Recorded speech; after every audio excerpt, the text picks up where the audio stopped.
All right, before we get started, welcome everybody to the final round of Top Gun 2020. Before we begin and before we start the trial, we'd like to hear a few words from the Dean of Baylor Law, Brad Tobin. So I'm going to hand it over to him at this point for a few words. Thank you, Robert. I'm Brad Tobin. I'm the Dean of Baylor Law School, and this is indeed a happy day and a happy occasion to be hosting the virtual 11th Top Gun mock trial competition.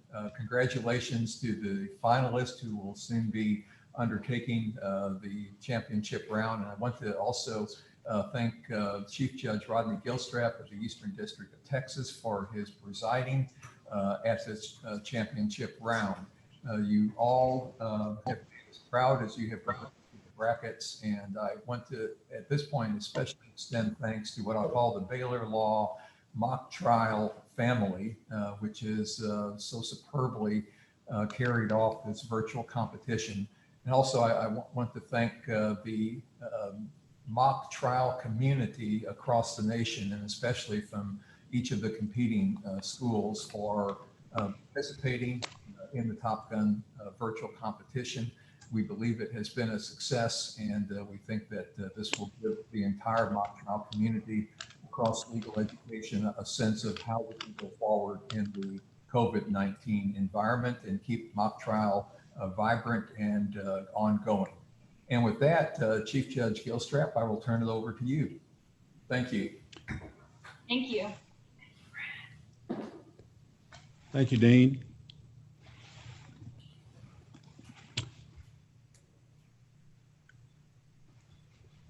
I have 2 minutes till 3. Do we want to wait until 3 o'clock? Or are we ready to proceed? I'm ready to proceed, Your Honor. The plaintiff is ready, Your Honor. All right. Then I'll call the case. Before the court this afternoon is the case of Jordan Street versus Reese Taylor. This is cause number 18-CV001-20. Let me call for announcements on the record. What says the plaintiff, Jordan Street? Good afternoon, Your Honor. Aisling Fitzpatrick on behalf of Jordan Street. And with me, I have my co-counsel, Ms. Carolyn McGuigan. You're ready to proceed, counsel? Yes, Your Honor. All right. What says the defendant, Reese Taylor? Good afternoon, Your Honor. My name is Simone Leidy, and along with my co-counsel, Joshua White, we have the honor of representing Reese Taylor. And you, counsel, are also prepared and ready to go? That's right, Your Honor. All right. Counsel, before we proceed any further, let me ask if either party has anything in the nature of a pretrial matter that needs to be raised with the court. Your Honor, the plaintiff has no housekeeping matters, but we do have one substantive motion at this time. All right. Identify the substantive motion for me, please, and then I'll see if defendant has anything substantive as well. Your Honor, we seek to exclude an improper opinion that we believe the defense may seek to elicit from Jess Merriweather. Would Your Honor like me to go into that opinion now? Not at this time. Is this the only substantive matter you have for the court in the way of a pretrial issue? Yes, that, and Your Honor, both opposing counsel and I have agreed to stipulate in 2 pieces of evidence. Would Your Honor like to hear which ones those are? I'll come back to that in a second. Ms. Leidy, do you have any substantive pretrial matters to raise with the court on behalf of the defendant? No, Your Honor. However, opposing counsel and I have conferred, and we would like to put on the record 2 agreements with Your Honor's permission. All right. Let me hear those 2 agreements. Yes, Your Honor. Specifically, opposing counsel and I have agreed to not offer any evidence during this trial. First, by way of background, Coach Reese Taylor was in fact formerly employed at University High School. There was an incident in which Coach Taylor had allegedly shoved a student to the ground. Opposing counsel has agreed to not offer this evidence. And secondly, following Rory Street's death, again, Coach Taylor had set up water jugs and more specifically tents around the soccer field. She has also agreed to not offer that evidence. Do you concur in that representation and in that stipulation, Ms. Fitzpatrick?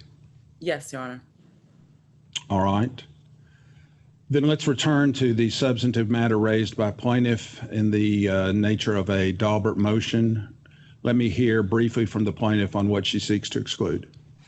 Yes, Your Honor. We believe the defense may try to elicit from Jess Merriweather, who was one of the defendant's trainers on the field during this incident when Rory Street died, an improper opinion that includes this witness opining that he did not think that the defendant's means of disciplining Rory Street were unusual and believes them to be orthodox. By way of background, Your Honor, this is a case where the defendant, who was Rory Street's coach, made decisions and created drills that caused my client's daughter to overheat and die due to heat stroke.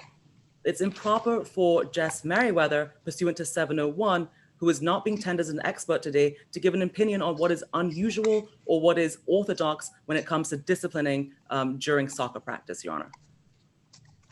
All right, Ms. Leidy, do you have a response? Your Honor, opposing counsel just cited 701, and that's for a lay witness opinion. In this case, we're not offering Jess Merriweather, who's the trainer, as any sort of an expert under 702. Rather, as if I may make an offer of proof, Mr. Merriweather will testify that he had been working alongside Coach Taylor for quite some time, both at practices and scrimmages, as well as games. And we won't be offering testimony specifically as to the word orthodox, and won't be giving an opinion about whether or not they're reasonable measures. Rather, that based on her experience, the drills are usual. All right. Your Honor, may I be heard? Very briefly, counsel. Your Honor, as to the drills being usual pertaining to pertaining to the defendant at soccer practice, we don't have any problem with that. But pertaining to the drills being usual in general in terms of soccer practices, that is what we seek to exclude, Your Honor. I understand. Well, given that Jess Merriweather is not offered as an expert witness, but is a fact witness, I will allow that witness to testify as to factual matters only. There will be no opinions offered. From a factual standpoint, what was typical at this high school with this soccer program is perfectly all right, but the witness should not attempt to go beyond the confines of these particular facts and offer opinions or statements with regard to high school soccer programs in general or anything beyond these particular circumstances. Is that understood by both counsel? Yes, Your Yes, Honor. Your Honor. All right. Are there any other pretrial matters that need to be raised with the court? Just, Your Honor, pursuant to agreement with defense counsel, we seek to move into evidence Exhibit 2, which is a photo of the soccer field, an aerial photo, and Exhibit 14, which is the autopsy of Rory Street. And both parties stipulate to the proper admissibility of Exhibits 2 and 14. Is that correct? That's correct, Your Honor. However, we also agreed to pre-admit Exhibit 15 as well, which is the toxicology report. Does plaintiff agree to Exhibit 15 as well? Yes, Your Honor. All right. Then based on that representation from both parties, the court deems admitted Exhibits 2, 14, and 15.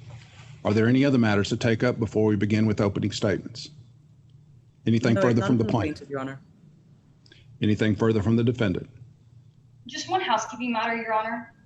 The defense would request that both the experts and Reese Taylor as the defendant be considered constructively present in the courtroom, such that the only two witnesses who will be constructively sequestered would be Aubrey Saracen as well as Jess Merriweather. Any objection from the plaintiff? None, Your Honor. All right.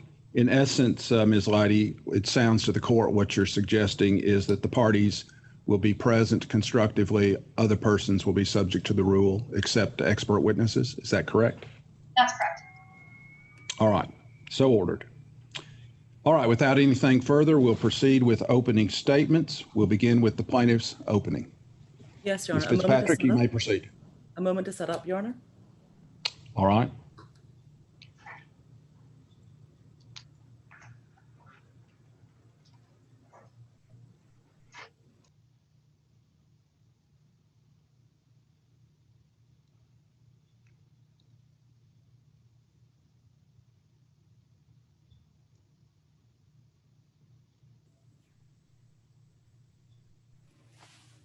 May I proceed, Your Honor?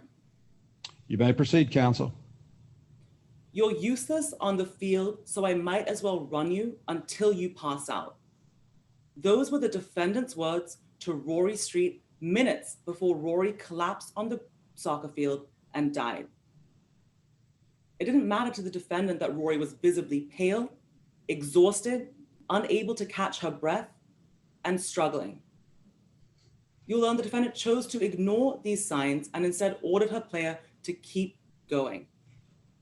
The defendant, Rory Street's soccer coach, the person who was meant to protect her, watched as Rory Street collapsed after being tackled again and again and again and again. You'll learn the defendant yanked her off the ground by her jersey to be tackled yet again, instead of offering Rory water or a break or any form of support.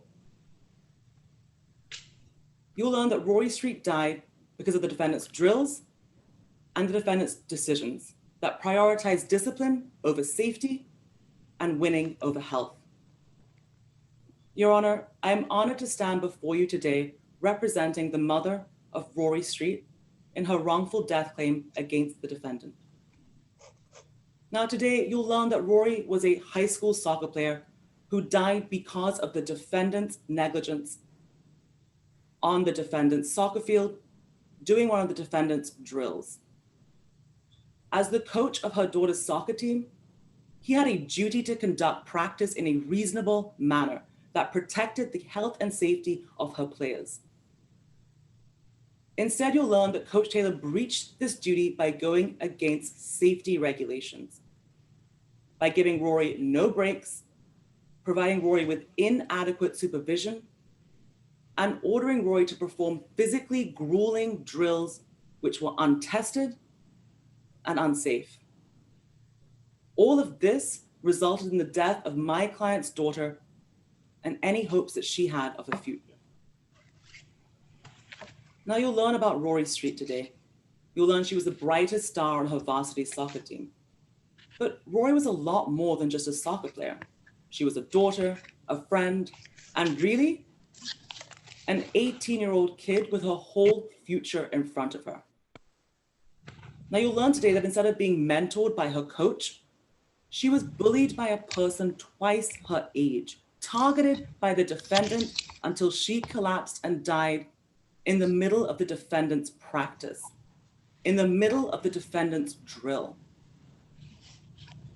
Now you're going to hear today from an expert, Dr. McConaughey, who will tell you that Rory Street died on September 7th of heat stroke and heat exhaustion. Now you'll learn this is caused by the way the defendant ran his practices.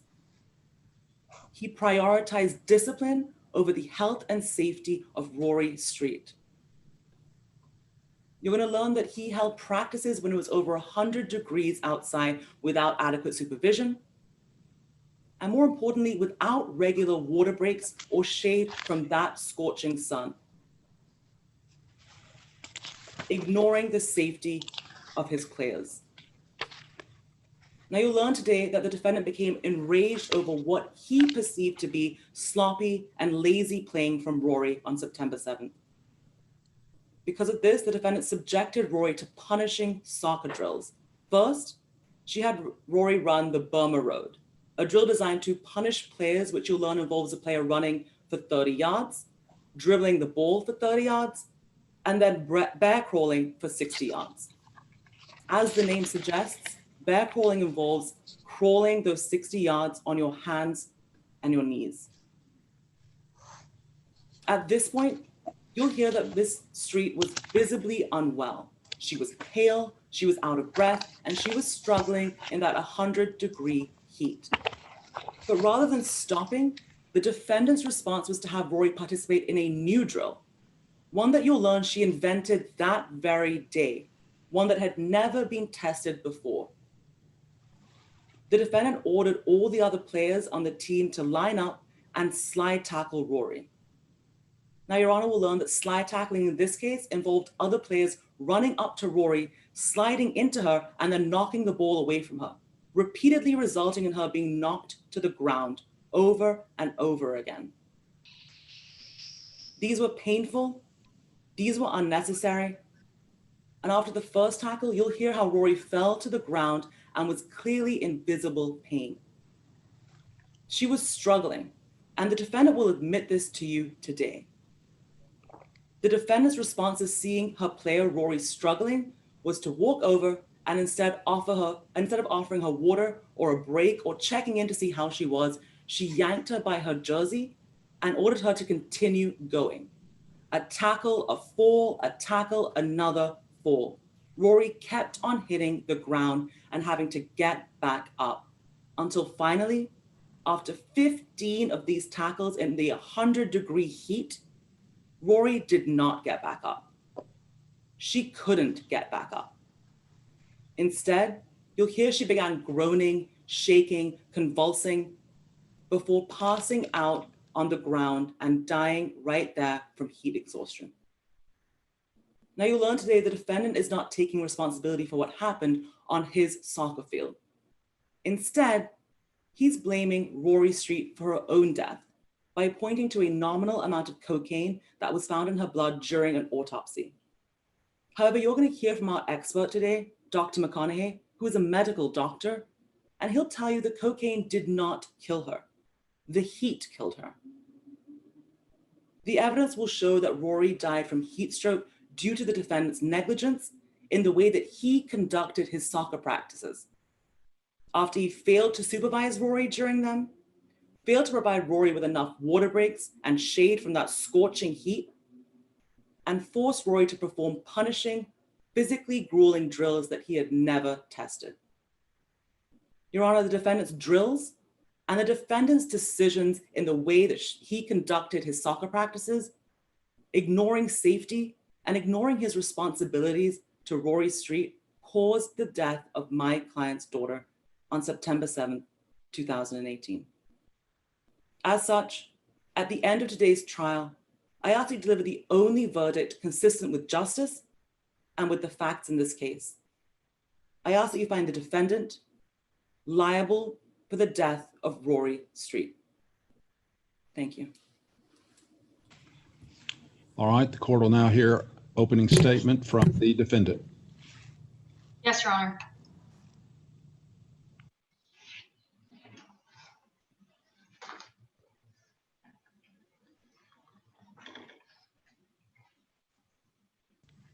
May it please the court, opposing counsel. You may proceed. It wasn't the coach, it was the cocaine. Not a single person on the soccer field that day knew that when Rory Street arrived at soccer practice, she had cocaine in her system because she kept that information to herself. She told no one, not her teammates, not the trainer, and certainly not her coach. And the sad truth is, all of the discipline, all of the intervention, and all of the safety measures could not have prevented this tragedy. Because when it came to Rory Street's death, it wasn't the coach, it was the cocaine. Good afternoon.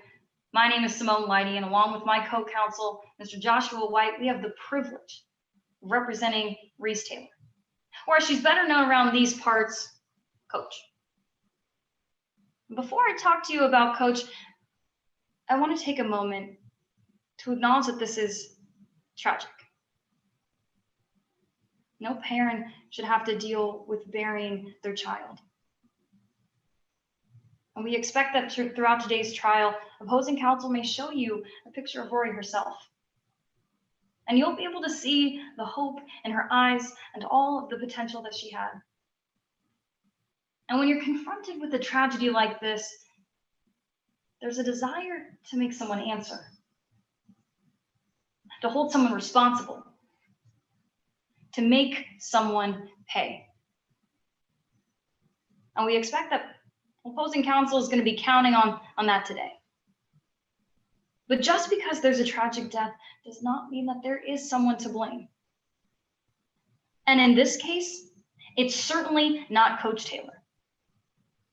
So allow me to reintroduce you to Reese Taylor. Now, Coach was born right here in Waco and has spent her entire life here, except for the part when she went over to Texas A&M to receive her degree in physical education. And as someone who loves athletics, following college, she returned back home and secured a position at her alma mater, Waco High. You see, Coach has spent the better part of the last 26 years dedicating her time coaching student athletes. And then on top of that, she serves as a health teacher because she's always looking out for the best interests of her students. One of the sports that she coached was soccer. Now, for anyone who hasn't played soccer, they might think that, well, sure, there's a lot of running, but it is a big field, and so maybe it's a little bit of a passive sport. But if you ask Coach Taylor, she's going to tell you soccer is a physical activity. And high schoolers are fickle. You see, soccer games are long, but soccer seasons are even longer. And so to make sure that each and every one of her players is maximizing their potential, Coach Taylor pushed her students with repetition, with conditioning, and yes, with drills. For Coach Taylor, keeping up with the latest and best techniques was important. Not only because, well, it would make her a better coach, but because it would make sure that her students were being kept safe.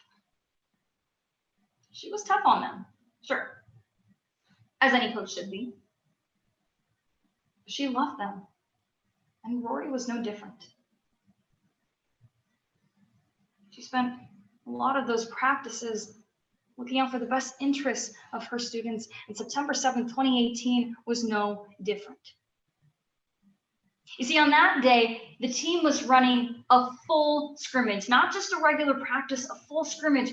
And this was important because it required the attention of each and every player on that soccer field.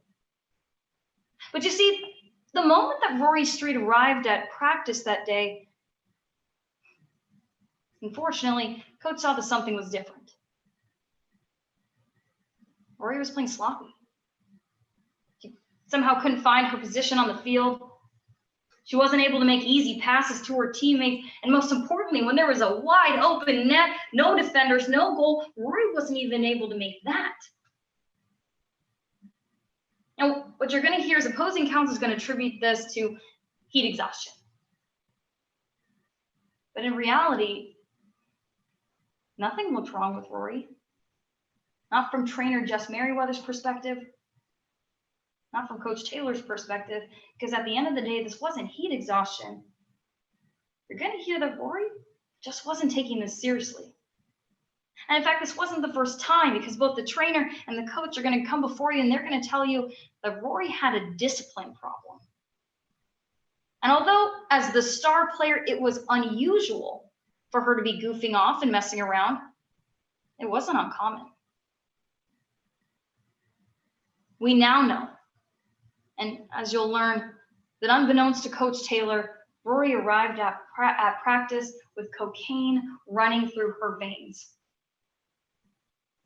And this created a ticking time bomb. Because she knew that she would be walking out on that field for a 2 to 3 hour long practice. And so it just invited tragedy. Let me explain. Today, we're going to call an expert witness, Spencer London. And Miss London's going to explain to you all about the symptoms of cocaine.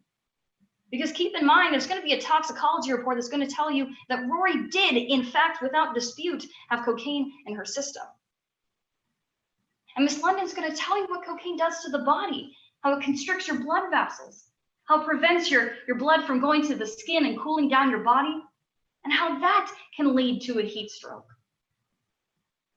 Because it can cause something called hyperthermia.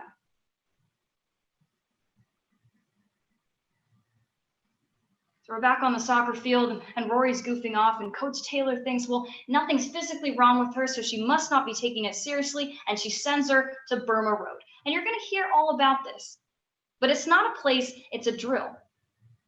And what you're going to hear is that, again, Rory didn't exhibit any signs that she was in distress or she was in pain. She just looked like she was goofing off. And so this time, Coach Taylor wanted to get her attention. And so he set up a row of slide tackle drills. Now, slide tackles aren't anything new.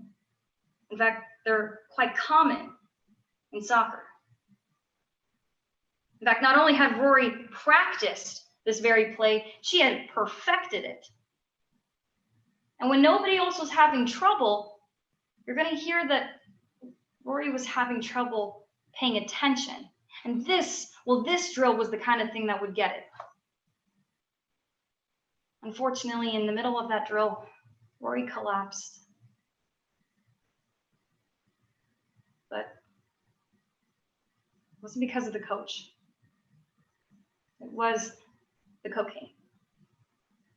At the end of this trial, I'm going to have one last opportunity to come speak with you. And at that time, I'm going to ask you to think about how Rory put herself at risk. And it's then that I'm going to ask you to find Coach Taylor not liable. Because again, it wasn't the coach. It was the cocaine. Thank you. All right, ladies and gentlemen, the jury, having heard opening statements from both plaintiff and defendant, will now proceed with the plaintiff's case in chief. Counsel, call your first witness. Yes, Your Honor. The plaintiff calls Aubrey Saracen to the stand. All right.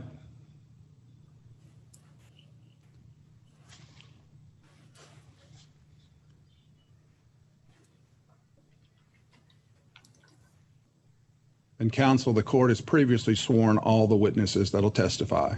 So you may proceed with your direct examination, Ms. Fitzpatrick. Yes, Your Honor. Good afternoon. Can you please introduce yourself to the jury? Aubrey Saracen, Ms. Saracen, where are you from? Waco. And how old are you? I'm 19. Are you currently in school? Yes, I'm at Rice University. And before that, did you attend high school? Yes, I went to Waco High. And while at Waco High, were you involved in any extracurricular activities? I was in soccer all 4 years of high school. And when you say you were in soccer, were you part of a team of any sort? Yes, I was on the Waco High soccer team. Was that the varsity team? Yes. Now, who was your coach during the varsity team for those 4 years? Coach Taylor. Now, I want to talk to you a little bit about Rory Street, and I know this may be difficult for you, so if at any point you want to take a break, please let me know, okay? Thank you. How did you know Rory Street? Rory and I were friends. We grew up together. She was over at my house. I was over at her house. And then obviously we played soccer all 4 years together. Were you on the same team? Yes, we were. Now, you mentioned, who was your coach on that team? Coach Taylor. And how long did he coach you for? For the 4 years that we were on varsity. How would you describe Coach Taylor as a coach? Coach Taylor is very hard, very motivated to win, and pushes the players however he thinks he needs to. Speculation.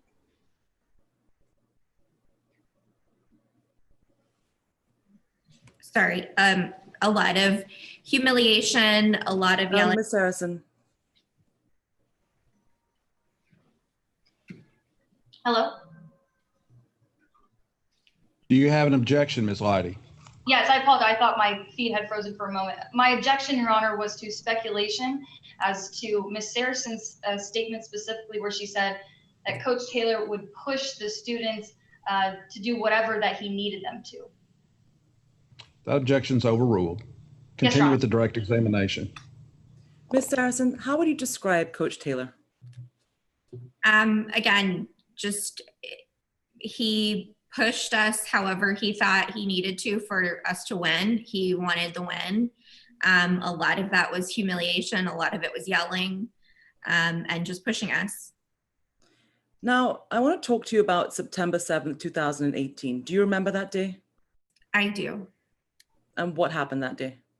So that was the day that we lost Rory. That, you know, we will always remember that practice.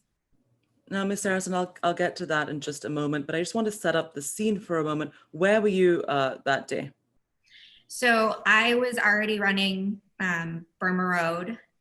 We started practice at 3:15 as normal. And at some point, I don't remember exactly what happened, but I missed a goal or a tackle or something. So I was already running Burma Road. Now, you mentioned that practice started at 3:15. What was the weather like that day? It was so hot. It was just scorching. Do you remember being given any breaks by the coach that day? Not once I started Burma Road. Now, you mentioned Burma Road a few times now. What is that? Can you explain that to the court? So it was a punishment drill when coach thought that we, weren't doing what we needed to or needed motivation. We would run for 30 yards, dribble for 30 yards, then had to make a goal in the open goal, and then bear crawled back 60 yards. So on your hands and your feet, like a bear. And how many times did you do these drills in a row? So you did it until coach told you that you didn't have to keep doing it. Now, drawing your attention to the interactions between the defendant and Rory that day, do you remember how that began? So, like I said, I was already on Burma Road, so I was about 20 yards away from them, but I could tell that coach was just yelling at Rory over and over again. You said yelling. Do you know what Coach Taylor was yelling at Rory? Just kind of the usual, that she wasn't focusing, she wasn't in the right place, or she wasn't getting the tackles or the goals he wanted her to. And then, I heard what he yelled right before Rory joined me on Burma Road. What was that, Miss Harrison? Go take your sorry butt to Burma Road. You're useless today. You might as well run Burma Road until you pass out. Now, after he yelled that at Rory, where did Rory go? So Rory came and joined me. We were on the Burma Road area, right next to the practice field. While the defendant was yelling at Rory, did he explain what he meant by run until you pass out? No. Did you hear him offer Rory a break at all before she came to Burma Road? No. Any water? No. Did you hear the defendant ask Rory if she was okay? No, I didn't. Now, I just want to talk to you a little bit about the layout of the soccer field. Directing court and counsel to Exhibit 2. May I publish that, Your Honor, for the court? It's already in evidence. You may. You may. Now, Ms. Saracen, can you just tell the court what we're looking at here on the screen? So this is an aerial shot of the soccer practice area. In blue is the practice field where the team would practice, and in red is what we would call Burma Road. On September 7th, when Rory came up to you, where were you on this diagram? So somewhere within the red box. And where was Coach Smaller Taylor at this time? Sorry. Coach Taylor was in the blue box or the bigger box. And was there any shade on the soccer field?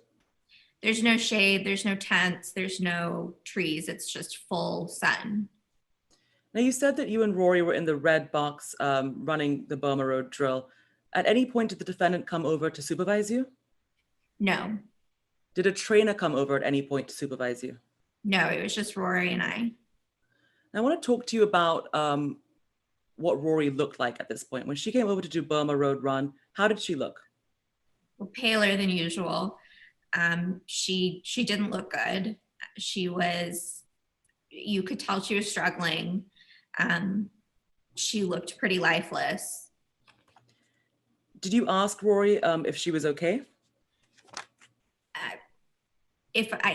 We had a conversation at some point. If I asked her or if it just came up, she said that she was struggling and that her chest hurt. Now, at any point, did you see the defendant interact with Rory again that day? After Rory started Burma Road with me, then Coach Taylor, it wasn't enough. Coach Taylor yelled again and said that Rory was still lollygagging and wasn't taking it seriously still. And so basically he would show her. So that's when he set up this new drill. What was the new drill, Ms. Harrison? So we'd never seen it before, but he called the whole team up on the practice field and had them line up about 10 yards away from Rory. And he said that he told all of the players that they were going to slide tackle to Rory. So he would give Rory the ball and then they would slide tackle Rory over and over again. Does this slide tackle drill involve physical contact? It does. I mean, Rory would have the ball and the point of the slide tackle is for the other player to get the ball away. And so you are tackling feet first. So cleats to the lower half of Rory's body. And generally a successful slide tackle, you take the other person down to the ground. Now, where were you while Rory was doing the slide tackle drill? So I wasn't on the practice field. I was still on Burma Road, but I had stopped doing anything. I think everyone was watching just how brutal this was. Could you see Rory from where you were standing? Yes, I could. And how did she look while she was doing the slide tackle drill? Still even paler than normal. You could just tell that she was struggling, hands on her hips. You could tell she was struggling to breathe, to keep moving, which is very unlike her. Where was the defendant standing in relation to where you were? The defendant was standing closer to Rory. So I'd say, within 5 to 10 yards of Rory. Now, you mentioned that this slide tackle drill was brutal. What happened during the slide tackle drill? So again, we'd never seen it before, but coach said that each player was going to slide tackle Rory. And that's exactly what he did. And the first time the first player slide tackled Rory, she went down hard and she didn't get back up on her own. Coach Taylor went over and grabbed her by the back of her jersey and picked her up and made her do it again. And it happened 14 more times before Rory didn't get back up. During those 15 times in total, did Rory fall again at all? She fell every time. Now, what happened after that 15th slide tackle, Ms. Saracen? So she went down and she started convulsing and we yelled for somebody to call 911. A trainer ran over to Rory, but she never got back up. Ms. Saracen, what did the defendant do in response to Rory on the ground like that? I think he just ran over to her. And you mentioned an ambulance. What happened between Rory falling down and the ambulance coming? So she was on the ground. She was convulsing. It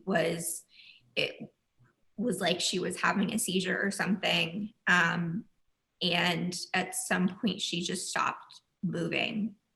And that was still before the ambulance got there. Thank you, Ms. Saracen. No further questions at this time, Your Honor. You pass the witness, counsel. Yes, Your Honor. Cross-examination by the defendant. Yes, Your Honor.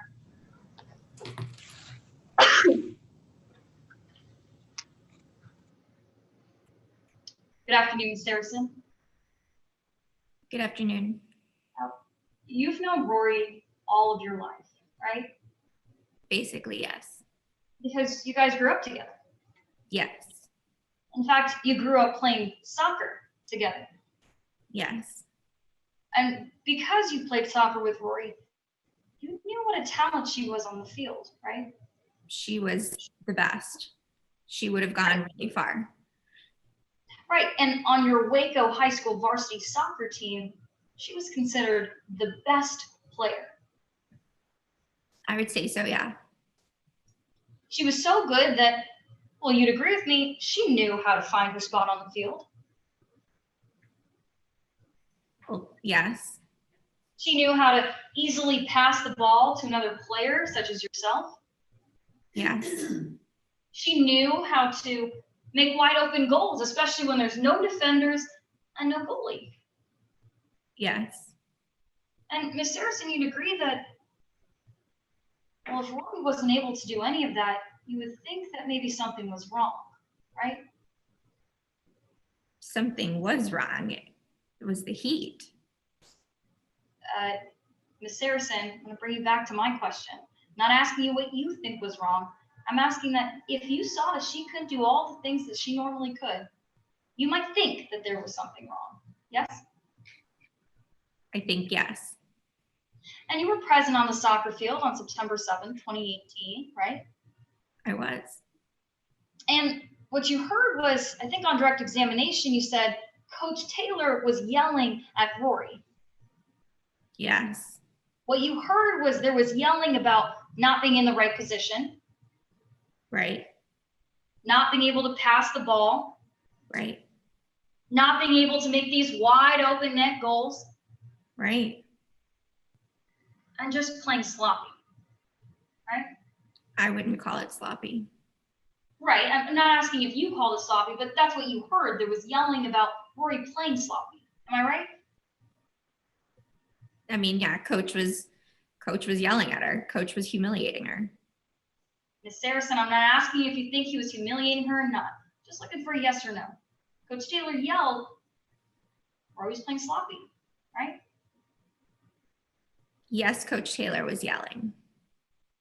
And so eventually, Coach Taylor sent Rory to go run the Burma Road drills with you Yes. because you were already there. Right. And you had been doing this exercise for about 15 minutes. Right. Miss Saracen, I understand that it was hot outside at the time, right? It was scorching. Right. And by scorching, you mean maybe above 100 degrees? Yes, definitely above 100. But you've played for Coach Taylor before, haven't you? Yes. Practiced with Coach Taylor before September 7th. Right. You played games with Coach Taylor before September 7th. Right. And so playing in the heat, well, that wasn't anything new to you or your team, was it? Not playing in the heat. No. Doing Burma Road drill wasn't anything new to you either. Burma Road itself was not new. No. Because it was a tradition at Waco High, wasn't it? Well, if you want to call it that. Well, it was happening at Waco High School long before Coach Taylor was there, isn't that right? Yes, I guess so. And Ms. Saracen, let's talk about exactly what you're doing on Burma Road. When it's you and it's Rory, well, you're doing the same exact workout, aren't you? Yes, Burma Road. Yes, we were. And you're doing the same exact movements, Right. side by side, Right. in the same temperatures, Right. a workout that you had been repeating long before Rory had even showed up. Well, I mean, for the 15 minutes, yeah. Right. And Ms. Saracen, in the 15 minutes that you were doing this drill, you weren't physically struggling, were you? It was hot. I mean, I wasn't trying as hard. Okay, well, Ms. Saracen, you weren't struggling in the way that Rory was struggling. You can agree with me on that at least. Well, yes, I'm here today. Ms. Saracen, within minutes of Rory showing up, you believe that Rory was struggling? Yes. You told us on direct examination that Rory was having chest pains, Right. and you were concerned for her well-being, weren't you? I was. But I want to make this really clear. At no point did Rory ever stop doing that drill, correct? Doing Burma Road or doing the new drill? Doing Burma Road. That's what I'm talking about right now is the Burma Road drill. At no point did she stop doing that drill. No. At no point did she sit down to take a break. We weren't allowed to do that. Ms. Saracen, I'm not asking what you were allowed and not allowed to do. I'm asking what she did. And Rory never sat down to take a break, correct? She did not sit down, no. She never left to go to her water bottle to go get water. She did not get water. We never saw her walk up to the trainer, Mr. Merriweather, correct? No, she didn't do that. And you never saw her stop to go talk to Coach Taylor, right? No, she didn't. And on top of that, Ms. Saracen, you said that you were concerned for Rory, but you yourself never spoke to anybody. Isn't that true? I wish that I had, but I didn't. And you and Rory were at Burma Road, but as you said on direct examination, Coach Taylor eventually called her back to the soccer field. Isn't that right? Yes. And this is when you told us all about this slide tackling drill, correct? Right. I believe you said on direct that this was a new drill, wasn't it? We'd never seen anything like this before. But you had seen something like slide tackling though, right? Of course. Because you'd agree with me, slide tackling is a common play in the game of soccer. It's part of soccer, yeah. And in fact, practicing it is something that you usually did. Nothing like this, though. Ms. Saracen, I'm not asking about the specific drill on September 7th. I'm asking about practicing slide tackles in general. It was something that Ms. was. Leidy, Yes, Your Honor? if the witness, in your opinion, is non-responsive, raise it with the court and the court will deal with it. Don't continue this back and forth about that's not what I asked you. If she's non-responsive in your view, you may raise it with the court, but that's how I wish to address it. Yes, Your Honor, of course. All right, proceed with your cross-examination. Yes, Your Honor. So Ms. Saracen, slide tackles in general, that's something that you had practice, correct? Yes. When you saw that Rory had fallen, you would describe it as out of nowhere, wouldn't you? The day of, you could Yeah. tell she'd been struggling. So it wasn't out of nowhere the day of. So just so I'm clear, Ms. Saracen, is it your testimony that you never described Rory collapsing as coming out of nowhere? If you're talking about the text messages, I said that the next day because you don't expect your friend in high school to die. Objection, Your Honor. Objection. Objection, Your Honor. May I be heard? What's your objection, Ms. Fitzpatrick? We believe that defense counsel is trying to elicit a hearsay statement, Your Honor, to which there is no exception. That's overruled. All right, let's continue with the cross-examination. Ms. Leidy? Your Honor, I did have an objection as to non-responsive. And I'll sustain that objection. Ms. Saracen, you're to listen to the question and you're to answer the question. Ms. Fitzpatrick can recover any of this area if she believes she needs to, but your job is to answer the question as asked, not to answer the question you'd like to answer. Do you understand? Yes, Judge. All right, let's continue with cross-examination then. Yes, Your Honor, permission to strike the everything after yes. Sustained, that's granted. Go ahead. Ms. Saracen, just so I'm clear, you believe that Rory collapsing happened out of nowhere, yes? I said that. In fact, you described it as being sudden, right? I said that it came out of nowhere. Objection, Your Honor, non-responsive. I'm going to overrule that. I think she's attempting to answer the question as you've stated it. Let's move along. Yes, Your Honor. Ms. Saracen, you would hope that as a coach, Coach Taylor would be looking out for your best interest, right? I would hope that. But you understand that there are certain expectations when you show up on the soccer field, right? I understand their expectations, but I don't know what expectations you're referring to. Right, well, let me be more clear with you. You're expected to follow through with drills, right? Yes, You're expected to listen to your coach. right. You're expected to focus at practice. Yes, Most importantly, Ms. Saracen, you're expected to show up at practice clean and sober. Isn't that right? I would think so. Thank you, Your Honor. Pass the witness. Is there a redirect by the plaintiff? Yes, Your Honor. Proceed with your redirect. Ms. Saracen, you were asked some questions about not saying anything to Coach Taylor about Rory's condition that day. Yes. Why didn't you tell Coach Taylor? We all knew that if you complained or you asked for a break or you said something, that would just make him mad and he would push you harder. So I thought that it would hurt Rory more if I said something. Now, you were also asked about some statements that you make. Can you describe to the court the context surrounding those? So a friend texted me the day after it happened, and he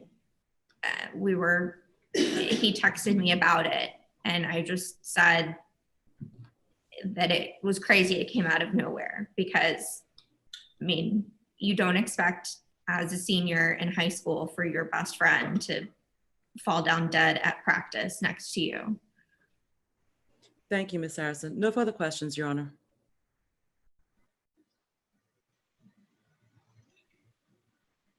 Is there further cross-examination, Ms. Leidy? No, Your Honor. All right. Ms. Saracen, you may step down. Plaintiff, call your next witness. The plaintiff calls Dr. McConaughey to the stand, Your Honor. All right. Dr. McConaughey will come forward and testify. He's previously been sworn. You may proceed with your direct examination when you're ready, counsel. Yes, Your Honor. We're just waiting on the witness, Your Honor.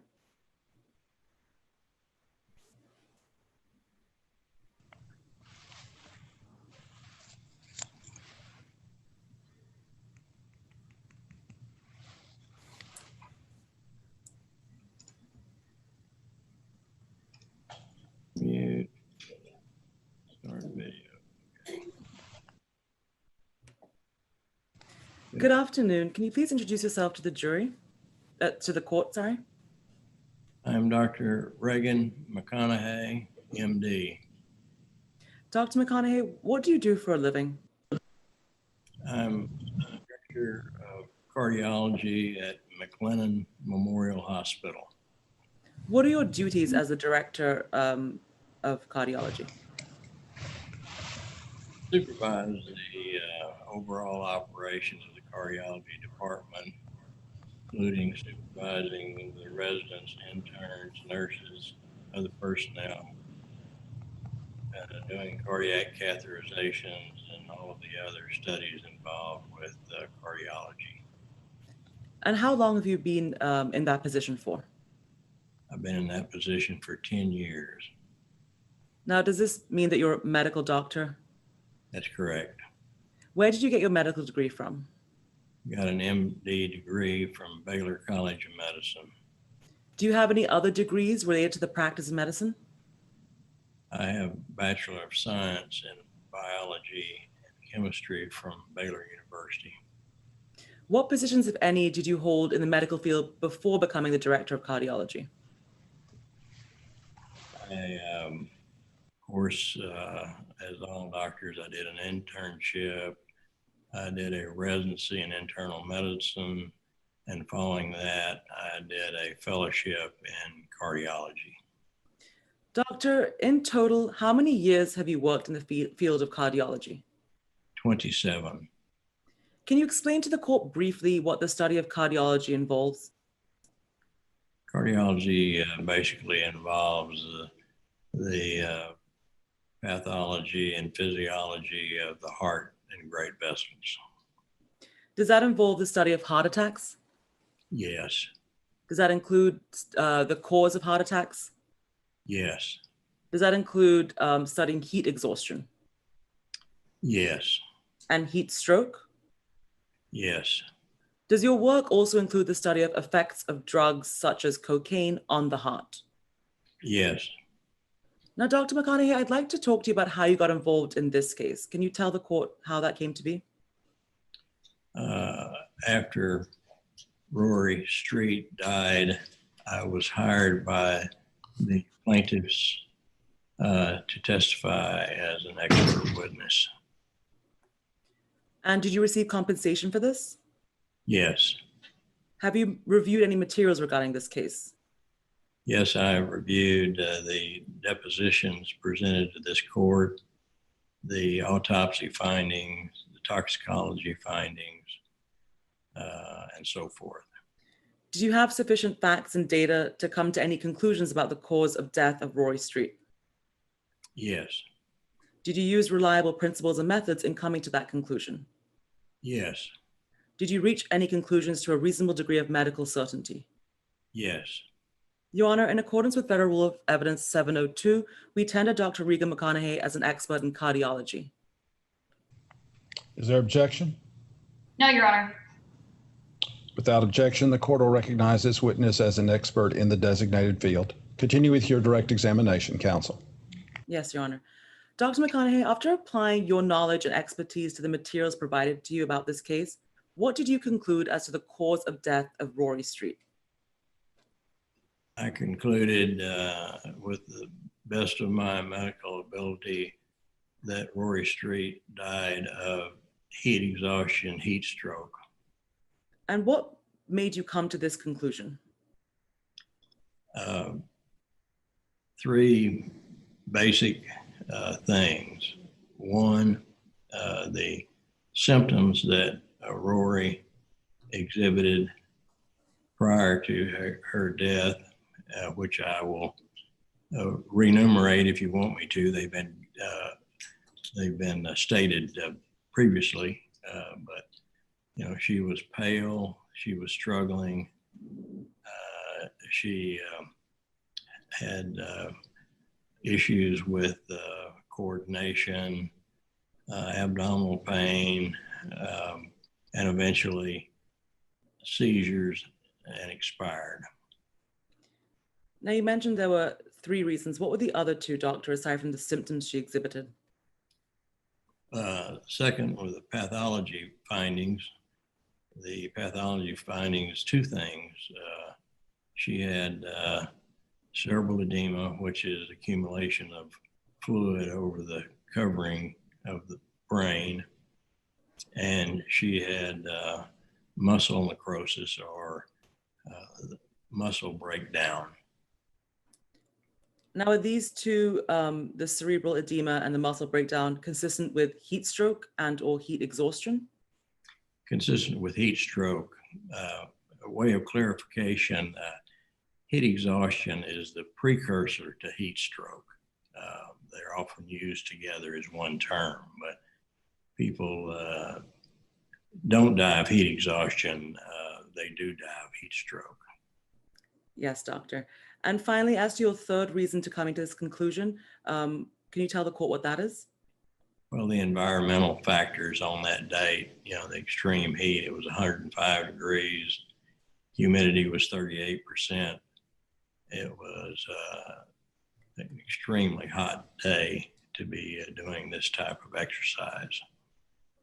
Now, doctor, you said earlier that you studied the effects of drugs such as cocaine on the heart.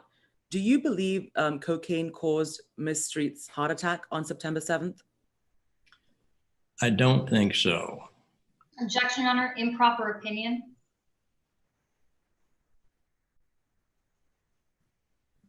Give me May I the be- basis for that.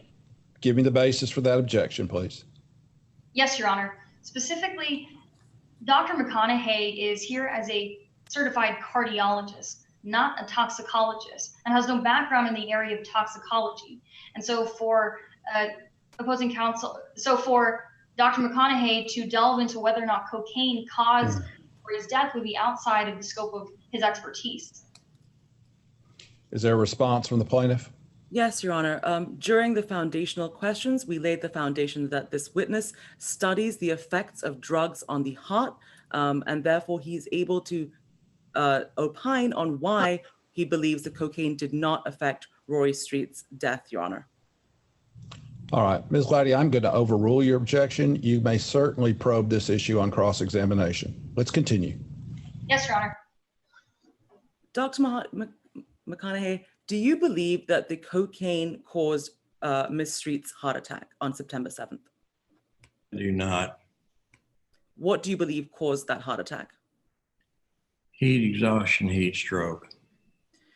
Now, based on your training and expertise, would having an 18-year-old kid doing sprints in 100-degree plus weather increase or decrease the chance of getting heat stroke?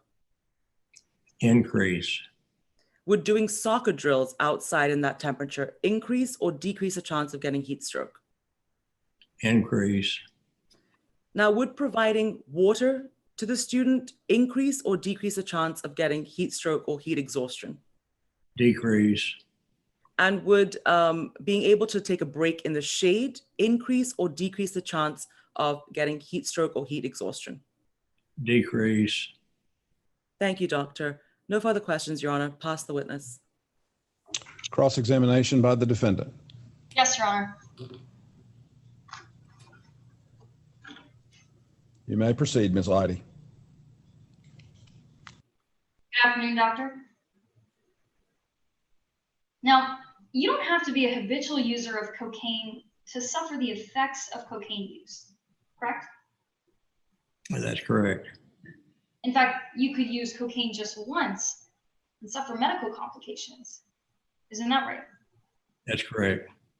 And you can agree with me that if you do use cocaine, that alone can create certain risks. That's correct.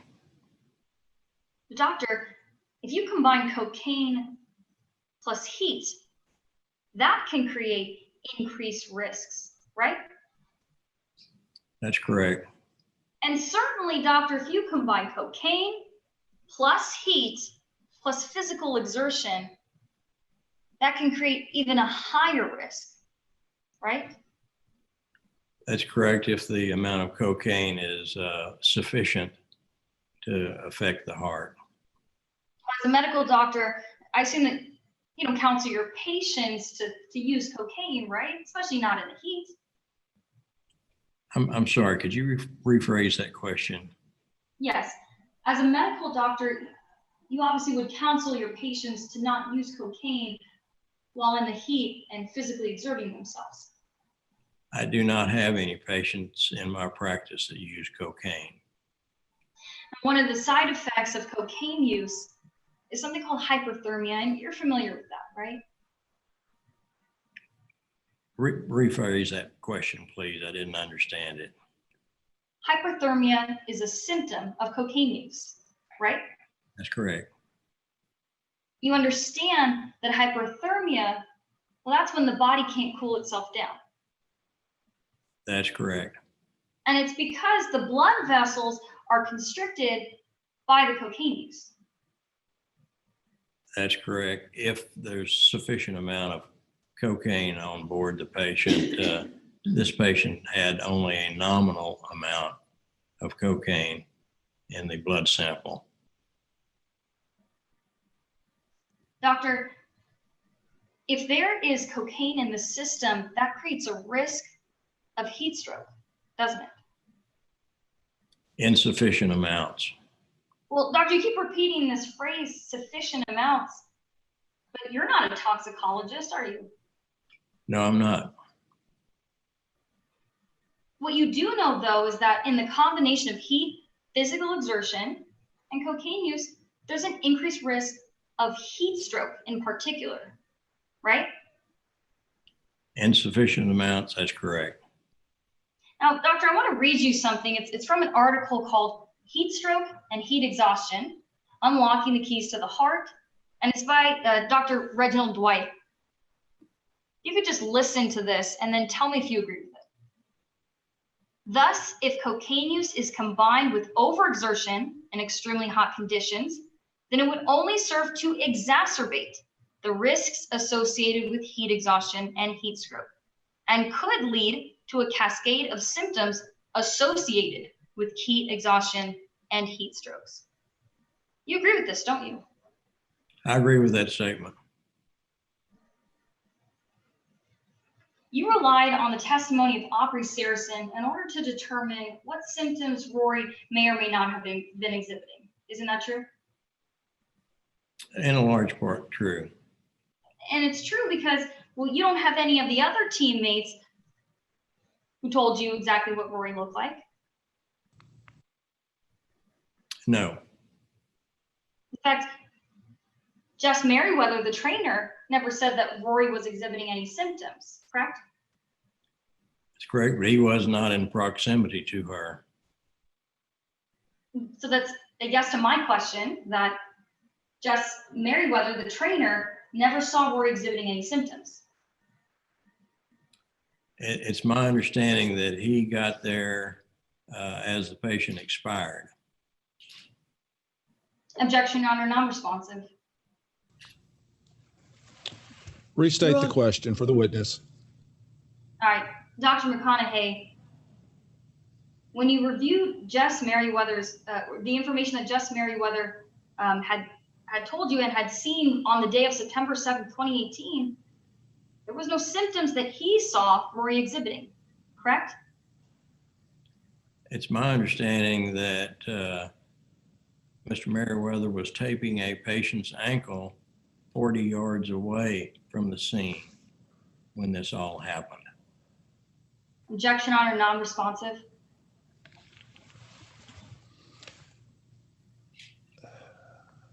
Dr. McConaughey, if you know the answer, then you should say what you believe the answer is. If you don't know the answer or you can't answer the question, you should make that clear. She's not called for a question about how far away the trainer was, and it's not appropriate for you to go into those facts without that being a part of the question. So if you can answer the question, sir, please answer the question as asked. If you can't answer the question as asked, then you need to tell counsel in the court that's the case. I'm going to ask the attorney to ask the question one more time, and please answer it if you can, and if you can't, please tell the court that you can't. Ms. Leidy, restate your question. Yes, Your Honor. Dr. Jess Merriweather never indicated that he saw Rory exhibiting any symptoms, correct? That's correct. And Coach Taylor never indicated that she saw Rory exhibiting any symptoms, correct? Correct. So the only person that you're relying on who was there on September 7, 2018 is Aubrey Saracen. Yes? Yes. All right, now, we talked about one of the symptoms, hyperthermia. So let's talk about some of the other ones that you listed in your report. Now, there are 14 symptoms total. Isn't that right? That's correct. One of the symptoms is excessive thirst, correct? That's correct. As far as you know from the information you reviewed, doctor, Rory never indicated that he was excessively thirsty. Right? That's correct. Rory never indicated that he had a headache. Correct? Correct. Another symptom is nausea, and Rory never indicated that either. Correct. Another symptom is diarrhea. Doctor, there's no evidence that Rory ever suffered any diarrhea. That's correct. Another symptom is abdominal cramps. Again, Rory never indicated that he had any abdominal cramps. I think there was a mention of groaning and holding the abdomen.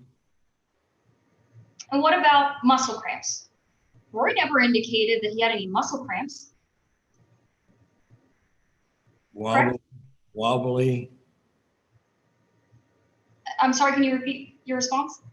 Rory supposedly was wobbly and having trouble with standing and balance. That could certainly be muscle cramps. But he never said that he had any muscle cramps, right? Not for the record. Now, according to the toxicology report, as you said on direct examination, there was cocaine found in Rory's system, right? Correct. And you told us that it's your belief that this was a nominal amount of cocaine. Yes. But doctor, you agree with me, finding that amount of cocaine in your system, 60 nanograms per milliliter, that can mean one of two things. One, the amount is just simply a small amount, right? That's correct. Or two, there was a great deal of time between when it was ingested and when it was actually tested, correct? That's correct. It was 27 hours to be exact. Exactly. So doctor, it's possible that the amount reflected on the toxicology report doesn't accurately reflect the amount of cocaine that was actually in her system. Possible. Pass the witness. Redirect. Yes, Your Honor. Doctor, Please proceed. Doctor, you were asked a series of questions about the cocaine found in Rory Street's system. Why is it that you believe that that was not the cause of death of Rory Street on September 7th? Well, there were no autopsy findings to substantiate chronic cocaine use. There was nothing in the nasopharynx to suggest chronic cocaine use at all. And the amount was only 60 nanograms, which is not a great deal of cocaine. So, doctor, if it wasn't cocaine, what was it that caused Ms. Street's death? In my opinion, it was heat stroke. Nothing further, Your Honor. Thank you, doctor. Is there further cross-examination, Ms. Leidy? No, Your Honor. All right. Then Dr. McConaughey, you may step down, sir. Your Honor.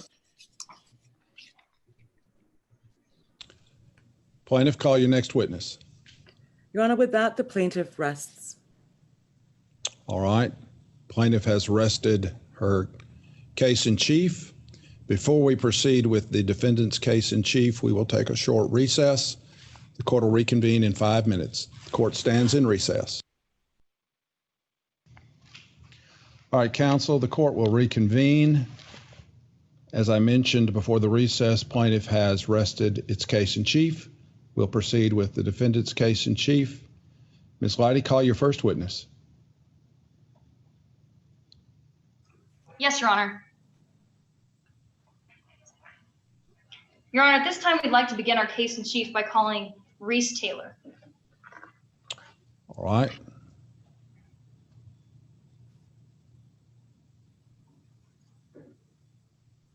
Mr. Taylor, take the stand. Consider yourself sworn. Thank you, Your Honor.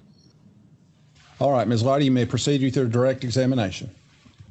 Thank you, Your Honor.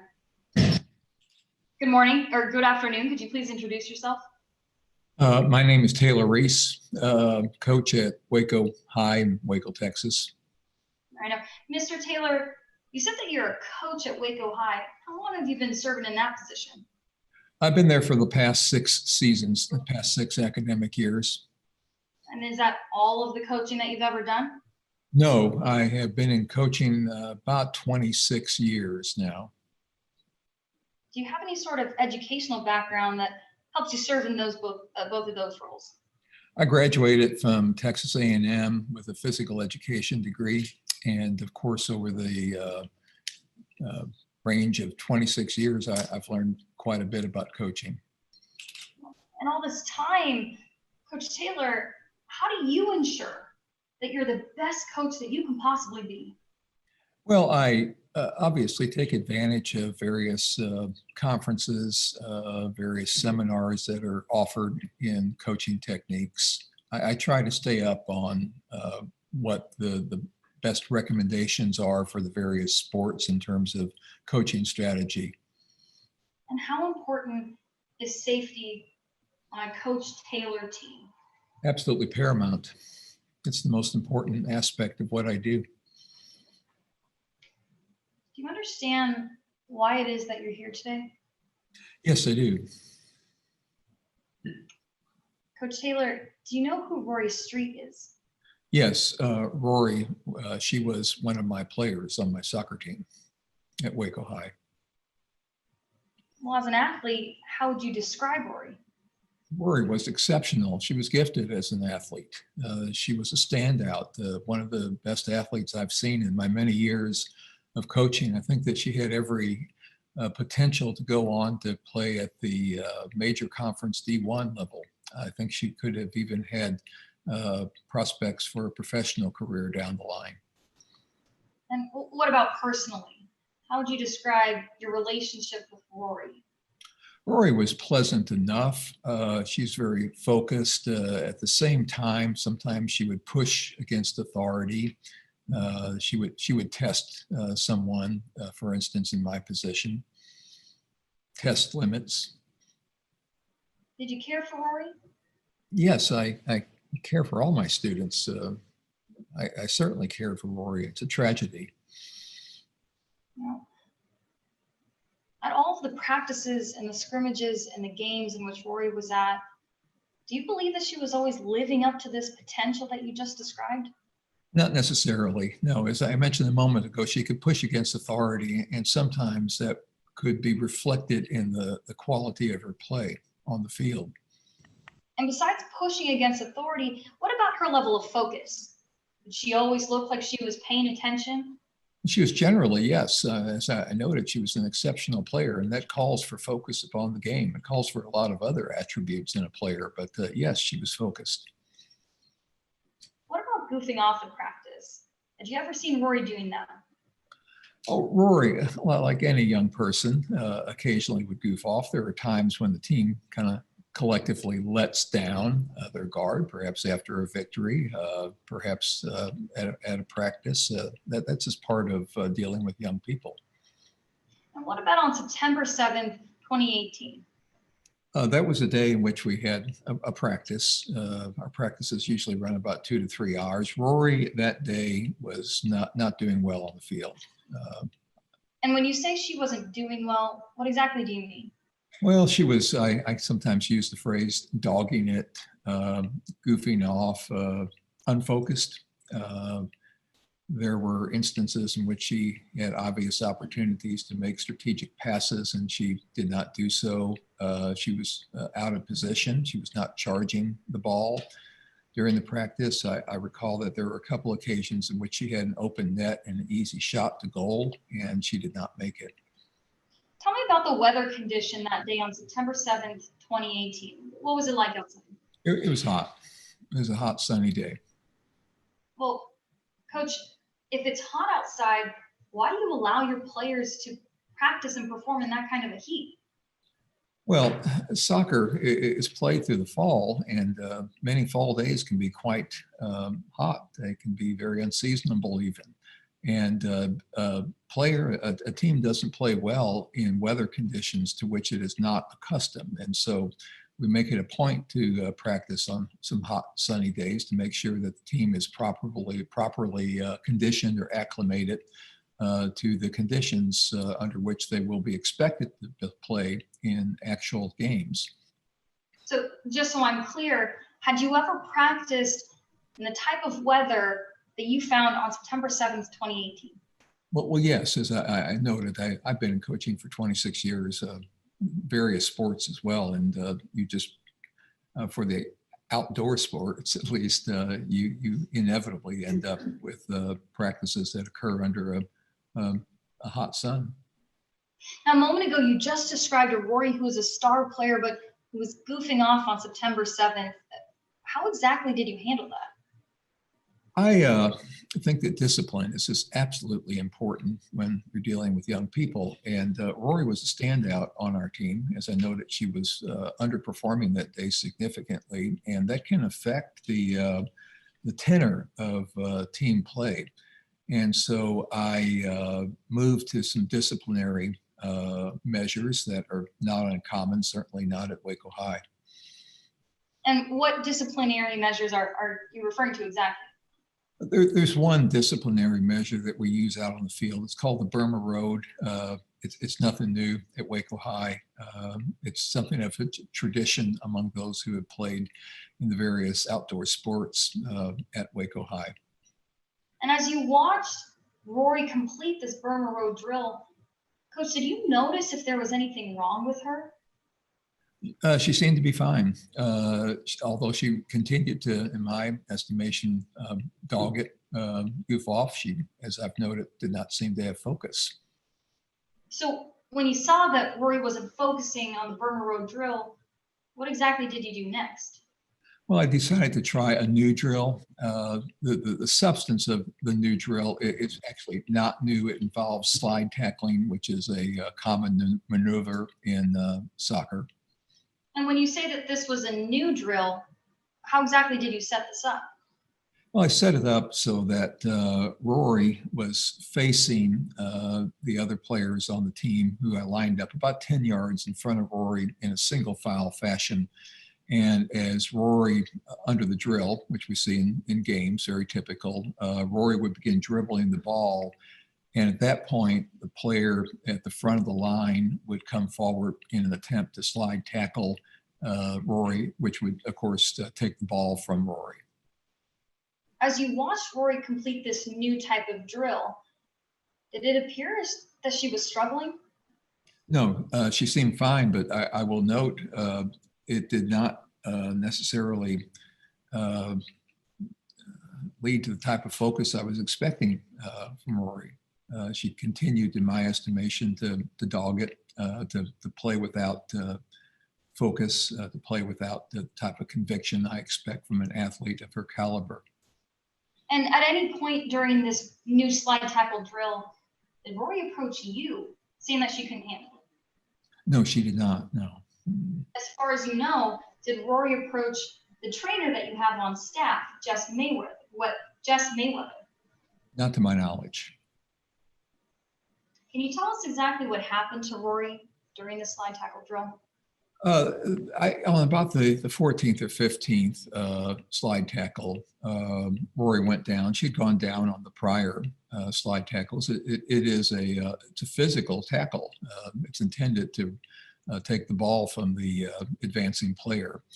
And on that tragic moment, she went down on the ground, as she had previous tackles, and convulsed and passed away. Coach Taylor, if you thought that Rory wasn't capable of performing this new drill, would you have made her do it? By heavens, no. No, safety. Discipline's important. Safety is paramount. At any point on September 7th, 2018, did you know that Rory had cocaine in her system?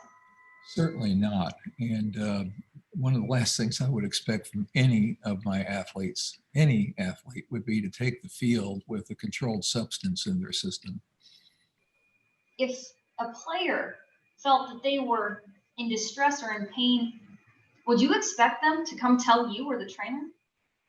They are free to, if they are in distress, my heavens, we would expect them to come to us. They don't need our permission, though, either to, for instance, go for the sideline and a water bottle. We recognize that under hot sun, players can they have an obvious need for water. And the last thing we would make is water as a permission matter. Coach Taylor,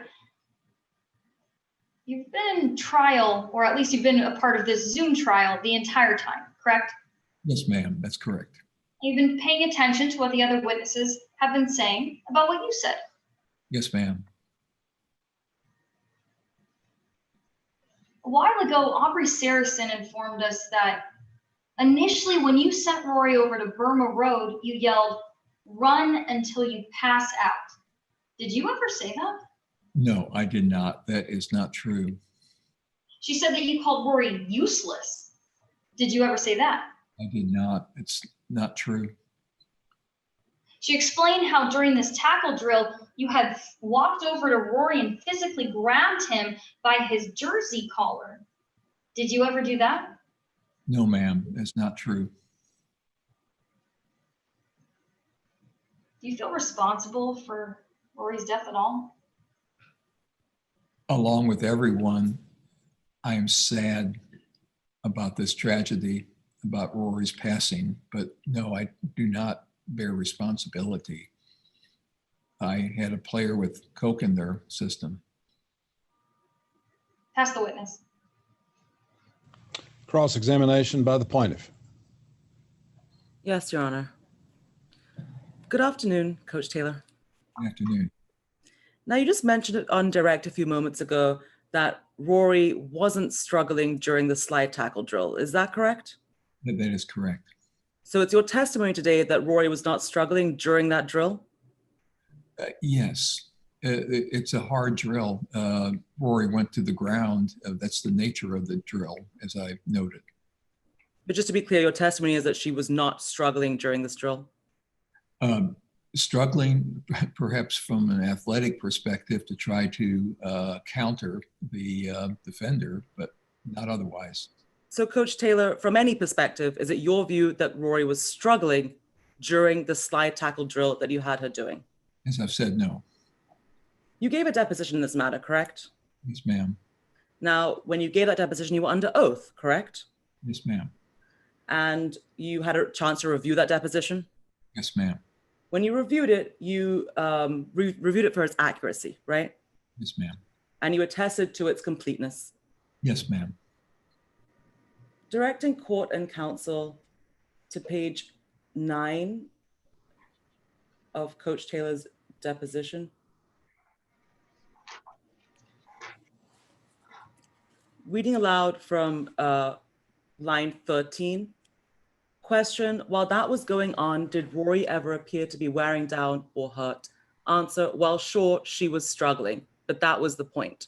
Do you remember being asked that question and giving that answer, Coach Taylor? Yes. As I noted, she was athletically struggling. That's the nature of the drill. Let's talk about your role on the soccer field, Coach. You're in charge of the soccer field during practice, right? Yes, ma'am. I'm the coach. As the coach, you have the responsibility to the players on the field. Yes, ma'am. To look out for their safety. Yes, ma'am. Safety is paramount. And that means it's more important than winning, right? Oh, my heavens, yes. More important than discipline, right? Discipline is important, but safety is paramount. Without safety, nothing else follows. Now, in order to keep a player safe, that means keeping the player healthy, right? Yes, ma'am. On top of being a soccer coach, you are also a health teacher at Waco High. Yes, ma'am. Players' health can be a concern during hot weather. You'd agree with that? Yes, ma'am. Now, if you see a player on the field struggling, even athletically, you can help them, right? I do not understand the question in terms of, can I help them athletically? Can I coach them? Yes.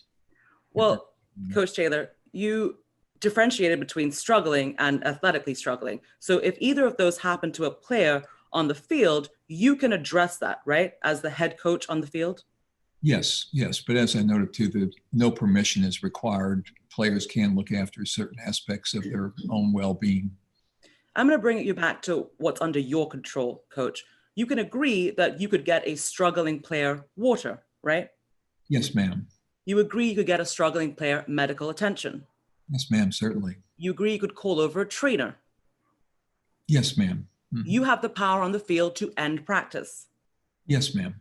All of that is under your control as the head coach on the soccer field, right? Ma'am. Now, you mentioned on direct that you keep up with safety guidelines in your industry, right? Yes, it's something that I very much focus upon to make sure that I'm following the best recommendations and guidelines that are available. This includes attending the annual meeting of the Texas High School Soccer Coaches, right? Yes, ma'am. You remember attending that on June 15th, 2018, right? Yes, ma'am. To be clear, that was before Rory Street died, right? Yes, ma'am.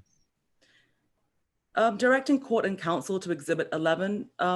Coach Taylor, do you have the exhibit in front of you? No, I do not, ma'am. Is it possible for you to locate an exhibit packet in front of you, Coach? I will consult the court personnel. Yes. This is it right here.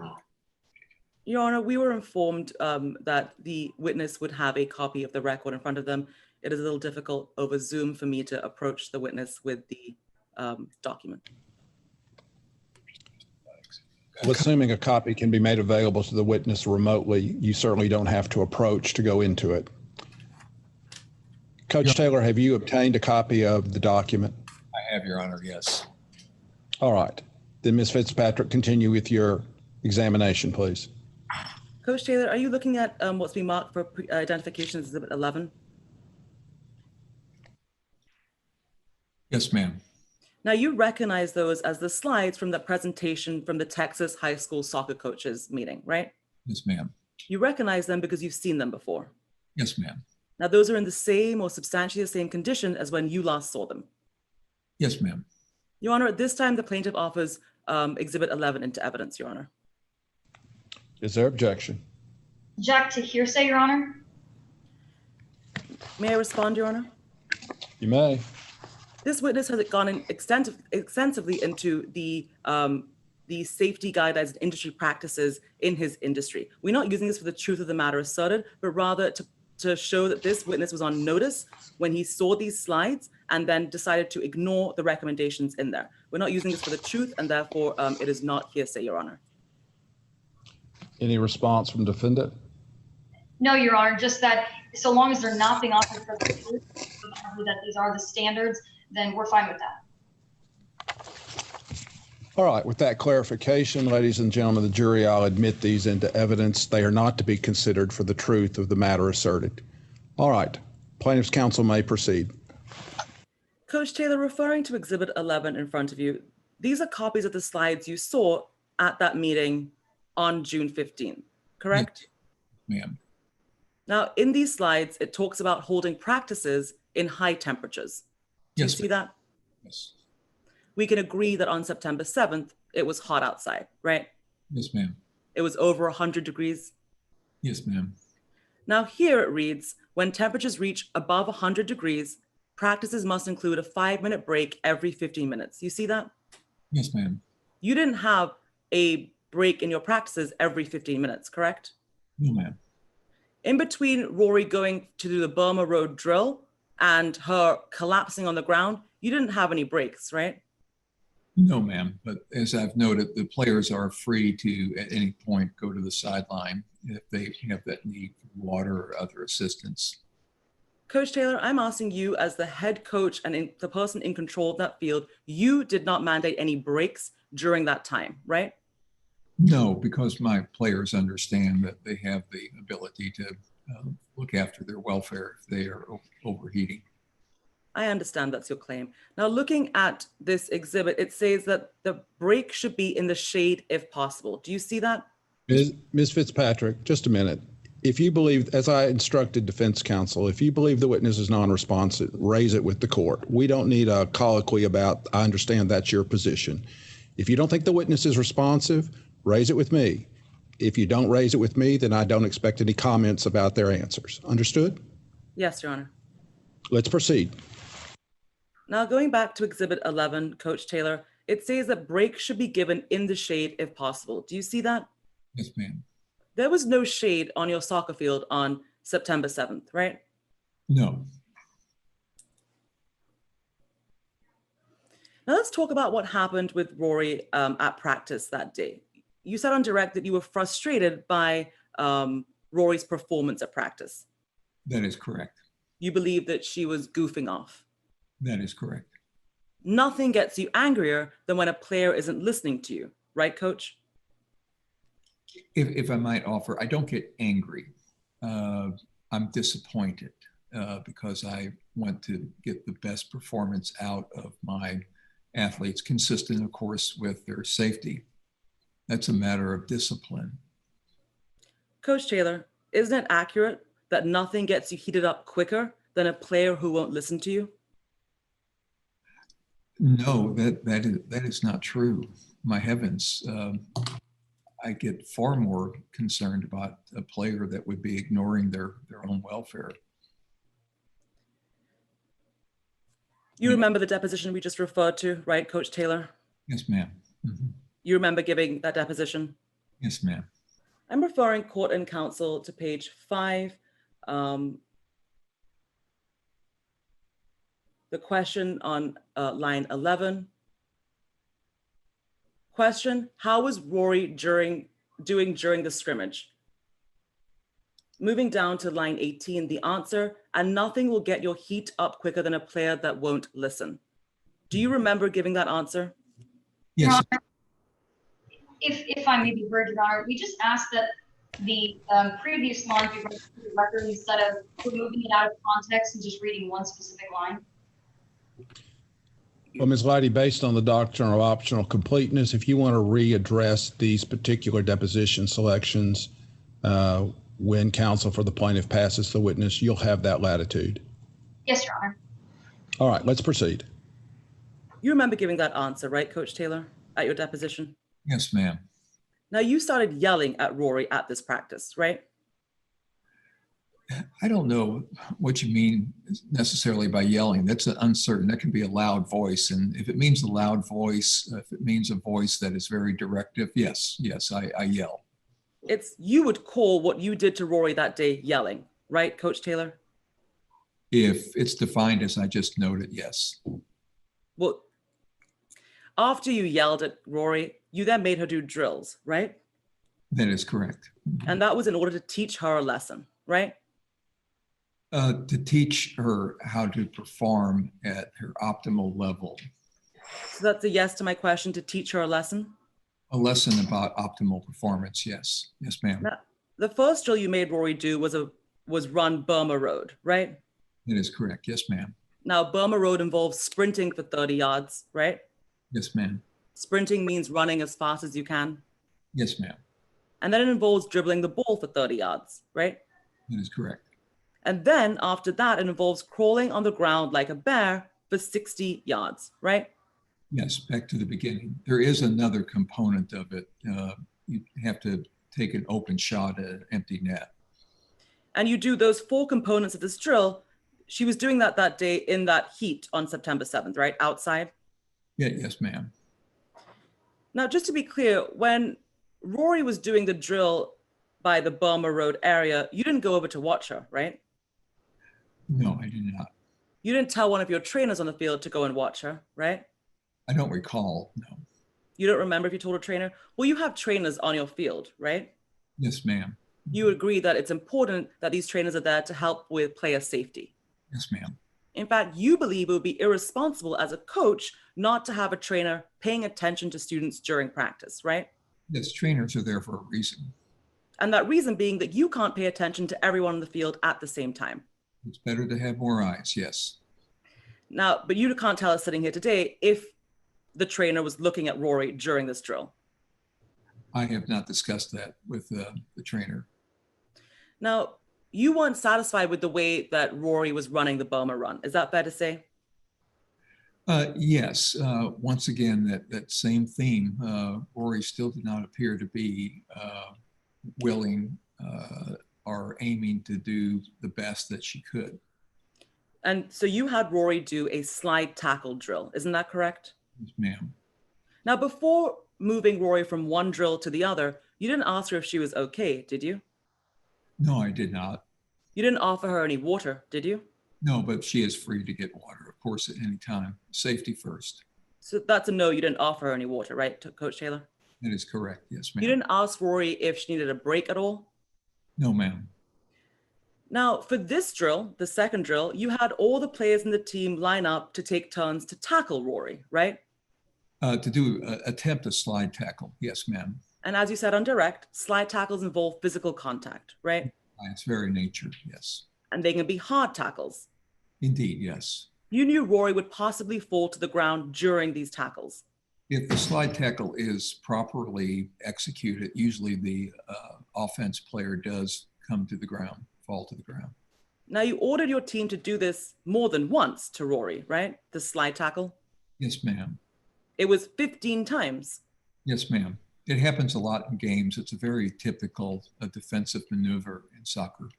To be clear, during a soccer game, one player is not given a slide tackle over and over again 15 times in a row by each player on the opposite team, right? Well, most certainly not. That would be a somewhat silly game. Right. And just to be clear, you've never done this before September 7th. You've never done this type of drill before during your practice, right? Well, we practiced slide tackles. This was a new drill, though, that I developed. You'd never tested it before prior to the September 7th when Rory did it, right? Not this particular drill. It was a new drill. No further questions, Your Honor. You pass the witness, counsel? Pass the witness, Your Honor. All right, redirect by the defendant. Yes, Your Honor. Proceed with your redirect.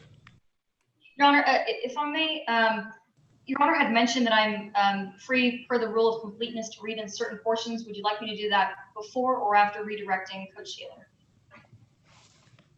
My instruction was that you were certainly free to return to those deposition segments during your redirect. So if you choose to, do it as a part of your redirect. Yes, Your Honor. It's up to you. Let's proceed. Coach Taylor, why exactly did you not approach Rory on the field and offer her water? Well, as I've noted, the players know my feelings about safety, especially on a hot day, and water is available, and they are. Objection. Your Honor, objection to speculation as to what other players know about Coach Taylor. Response from the defendant. Your Honor, Coach Taylor's not speculating as to what other students know. He's the coach, and he would be the one informing them of what the policy is on the team. Restate the question, counsel. Why didn't you go up to Rory and ask her if she needed water? I make it very clear to my athletes that when they need water, they need to get water. It's important. I'm sorry. It's important from a safety perspective. What about a break? Why didn't you approach Rory and ask her if she needed a break? Well, once again, my players know my emphasis upon safety, and they know that they can take a break if it's necessary for their well-being. At any point, did you think that Rory was in distress or pain? No, ma'am, I did not. Your Honor, at this time, if Coach Taylor has the deposition in front of him, I'd like the assistance of Coach Taylor to read in the portions of the deposition opposing counsel had omitted. May I use his assistance? You may proceed. Coach Taylor, if you could start by turning to page 9. Excuse me, I am still locating. Line 13 through 19, I'm going to ask you a question. If you could read the response. While that was going on, did Rory ever appear to be wearing down or hurt? I am almost there. Objection, Your Honor. With the, I'm there now. Objection. May I be heard, Your Honor? State your objection. State your objection. I believe Your Honor said that opposing counsel could read in part of the testimony if it came from the part of the answer that I neglected to read in. Now opposing counsel just reading in testimony from the deposition that I didn't refer to. That objection's overruled. You asked this very question from the deposition. You read in only a portion of the deponent's answer. My ruling was to allow opposing counsel to read in the entirety of the deponent's, or in this case, the witness's answer under the doctrine of optional completeness. She's entitled to do that, and that's the instruction she should follow in proceeding. All right, Ms. Leidy, let's proceed. So, I just want to make sure, are you there at page 9 yet? Page 9 of the deposition, one moment.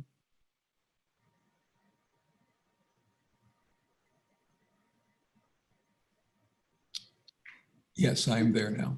All right, right, when you get there, can you go to lines 13 through 19? I'm going to read a question, and if you could read the response. Ready? I'm ready. 13 through 19. Yes, sir. While that was going on, did Rory ever appear to be wearing down or hurt? Well, sure, she was struggling, but that was the point. But let me be clear, she never showed signs that she was struggling to the point of needing medical attention. If that had happened, I would have stopped the drill immediately, but I never saw anything like that. And finally, Coach Taylor, if you could back up to page 5, lines 11 through 19.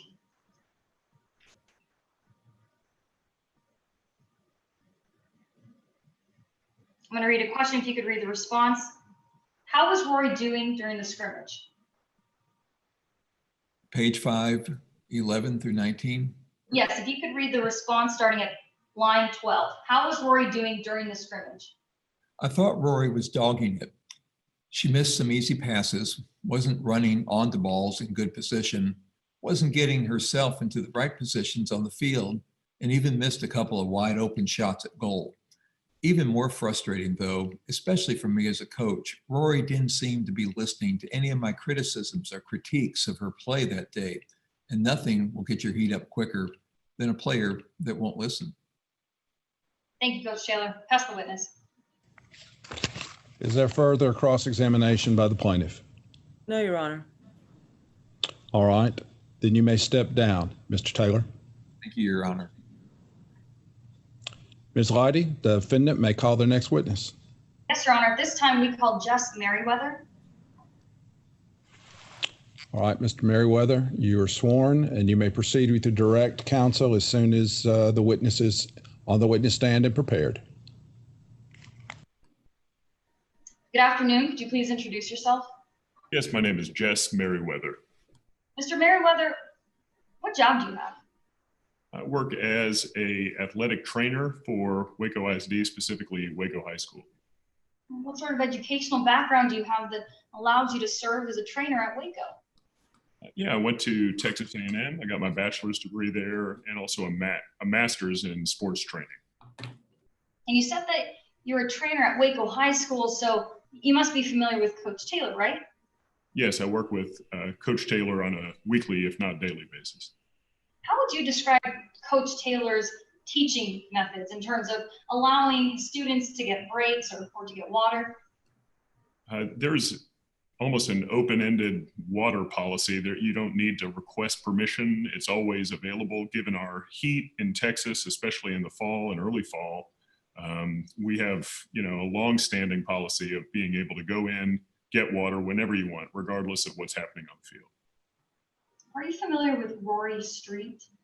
I am familiar with Rory Street.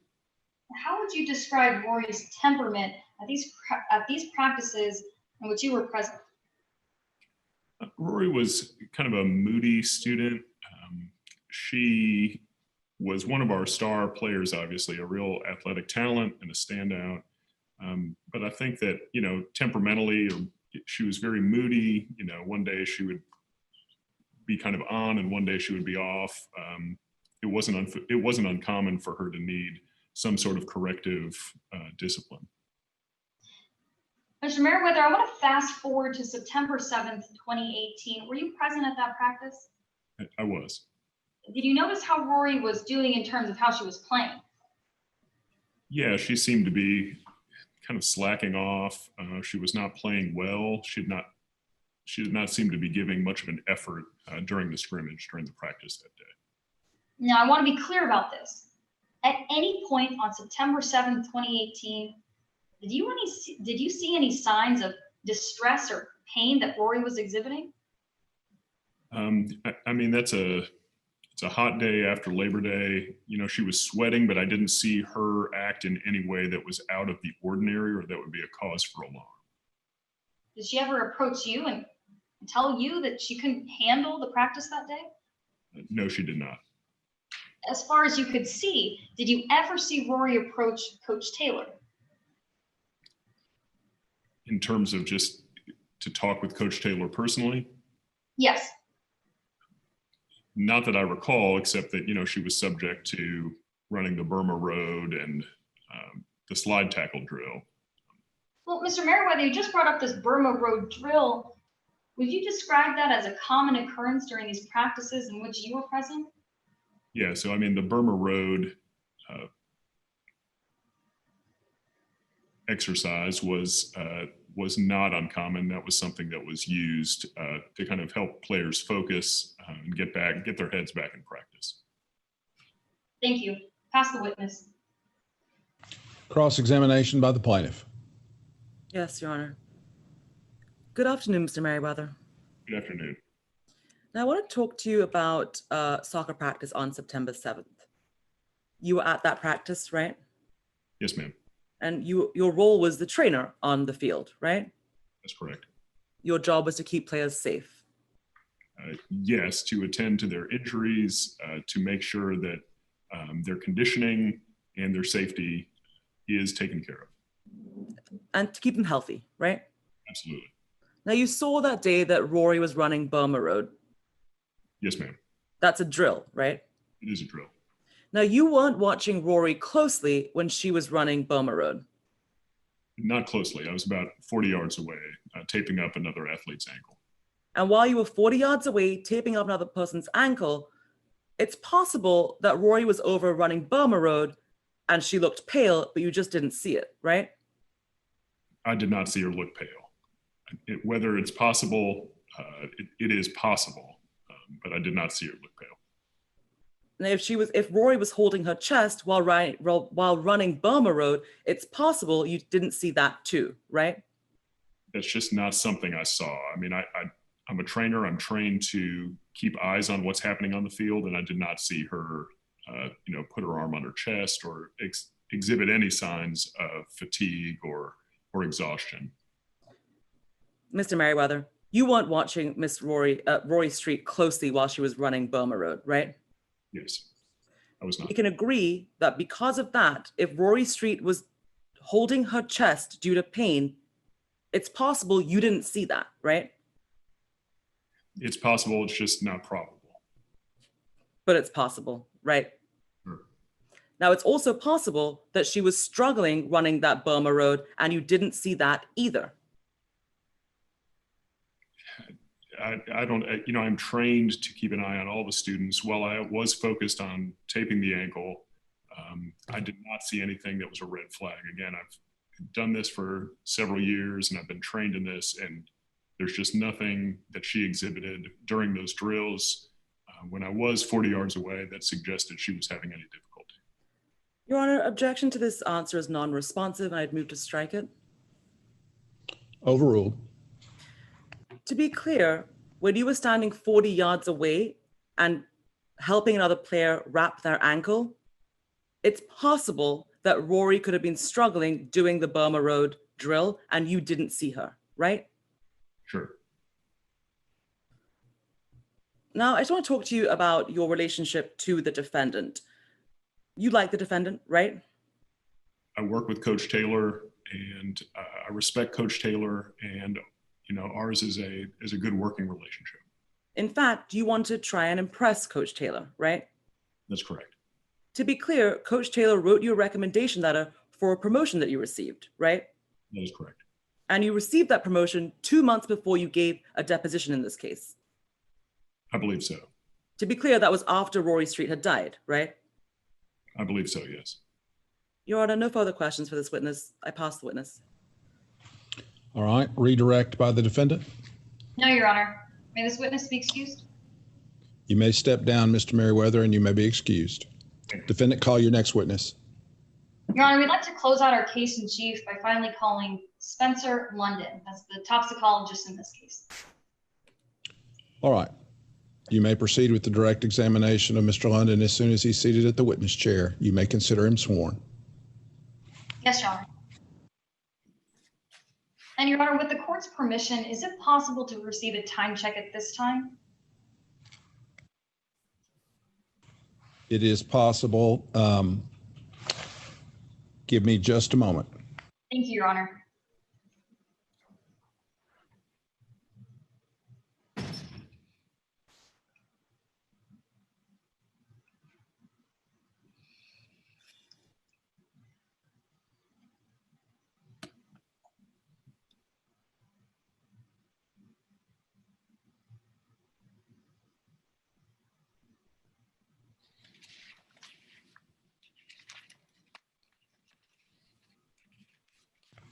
At this point, counsel, both plaintiff and defendant have 29 minutes each remaining.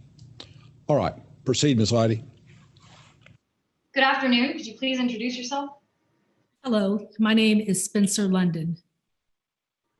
Ms. London, what do you do for a living? I am a toxicologist. Can you describe for us exactly what the duties are of a toxicologist? Well, as you probably know, toxicology involves the science of toxins or poisons or substances.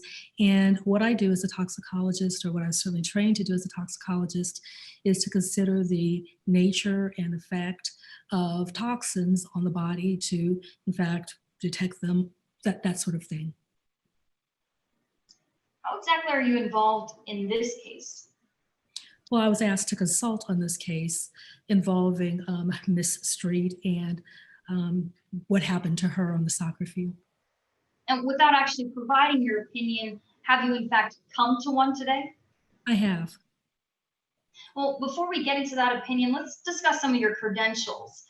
Did you receive any education that allows you to be a toxicologist? I did. I earned my bachelor's degree from Texas State University, and my degree is in toxicology. And are you certified or a member of any associations? I'm a member of a number of different associations, the Society of Toxicology, the Society of Environmental Toxicology, the American College of Toxicology. And have you ever been qualified as an expert witness in a trial before? Yes, I've testified some 50 or more times in trials. Well, Your Honor, at this time, we move to tender, Your Honor, at this time, we ask that Ms. London be tendered as an expert witness in toxicology. Is there objection? No objection, Your Honor. Without objection, this witness will be deemed an expert witness in the designated field. Proceed with your direct examination, counsel. All right, Ms. London, you told us that you have an opinion. Could you share that with us? Yes, my opinion is that Miss Street's death was, at least in part, because of her use of cocaine. Can you tell us what is cocaine from a medical and a technical standpoint? Well, cocaine is a stimulant, comes from the coca plant. It is highly addictive. As I said, it is a stimulant, and it can have a number of different effects on the body. And tell us about some of those. Well, it can cause constricted blood vessels. It can cause dilated pupils. It can cause nausea and vomiting. It can cause a fast or irregular heartbeat. It can do a number of different things, including chest pains. And of course, certainly one of the things that that cocaine can cause is hyperthermia. Well, you just gave us an extensive list of symptoms. Ms. London, can you tell us some of the outcomes of cocaine use? Well, I mean, if what you were asking me is how it can affect the body, it can cause arrhythmias or irregular heartbeats. It can cause cerebral edema. It can, in fact, cause a heart attack and ultimately cause death because of cardiac arrest. Ms. London, are you familiar with the term hyperthermia? I am. Would you consider that to be one of the outcomes of cocaine use? Yes. Can you describe for the court exactly what hyperthermia is? Well, hypothermia is when the body has got too hot. And one of the reasons that can happen is because blood is pooled internally. It's unable to, in fact, because of constricted blood vessels, to make its way back out towards the skin where the blood can cool as a result of our body's ability to sweat. So that essentially what hypothermia does is it's related to the cooling of the body and the body's inability to cool itself. Ms. London, if cocaine prevents the body from cooling itself down, does that create an increase in the risk of heat stroke? Oh, absolutely. Do you have any reason to believe that Rory Street, in fact, had cocaine in her system on September 7th, 2018? I do. I'm sorry, proceed. The toxicology report indicated that there was cocaine in Ms. Street's system. Mr. White, if you wouldn't mind pulling up the toxicology report from Ms. London. Ms. London, can you tell us specifically what this toxicology report says about cocaine? It says that she had 60 nanograms per milliliter of cocaine in her system at the time that the blood was drawn. Now, 60 nanograms per milliliter of cocaine, how would you describe that amount? Well, it's not a lot. In fact, you could consider that a nominal amount, but I think you also have to take into consideration everything else that was going on with Miss Street and how, while it may not be a lot, it still was significant. Well, when you say that it's significant, what exactly are you referring to? Well, as I suggested, there was a lot that was happening with Miss Street the day of her death, including the fact that she was working outside, exerting herself by running this Burma Road, by doing this slide tackle. And of course, it was a very hot day, so that all of those things combined would have had some impact on Miss Street's body and would have affected what happened to her subsequently. Is it possible that the amount reflected on the toxicology report actually isn't accurate? Well, I mean, it would be accurate in the sense that that's what they found when the blood was drawn. But of course, the blood that was tested wasn't drawn until some 26, 27 hours after Miss Street died. And so you've got that factor, and we don't know at what point Miss Street would have ingested the cocaine, so that 60 nanograms per milliliter certainly may not be accurate as in terms of how much she would have had when the practice started and throughout the practice and ultimately when she died. Ms. London, did you review the autopsy report in this case? I did. Was there anything on the autopsy report that indicated to you that there was cocaine use? Well, there certainly was there was the cerebral edema. In addition, there was the fact that her throat was red, which certainly suggested that there might have been some cocaine use, although perhaps not for a habitual use of cocaine. Well, Ms. London, specifically, are you familiar with the term myocarditis? Well, yes, I was about to get to that, but yes, and of course the autopsy found that there was myocarditis. Can you explain for us exactly what myocarditis is?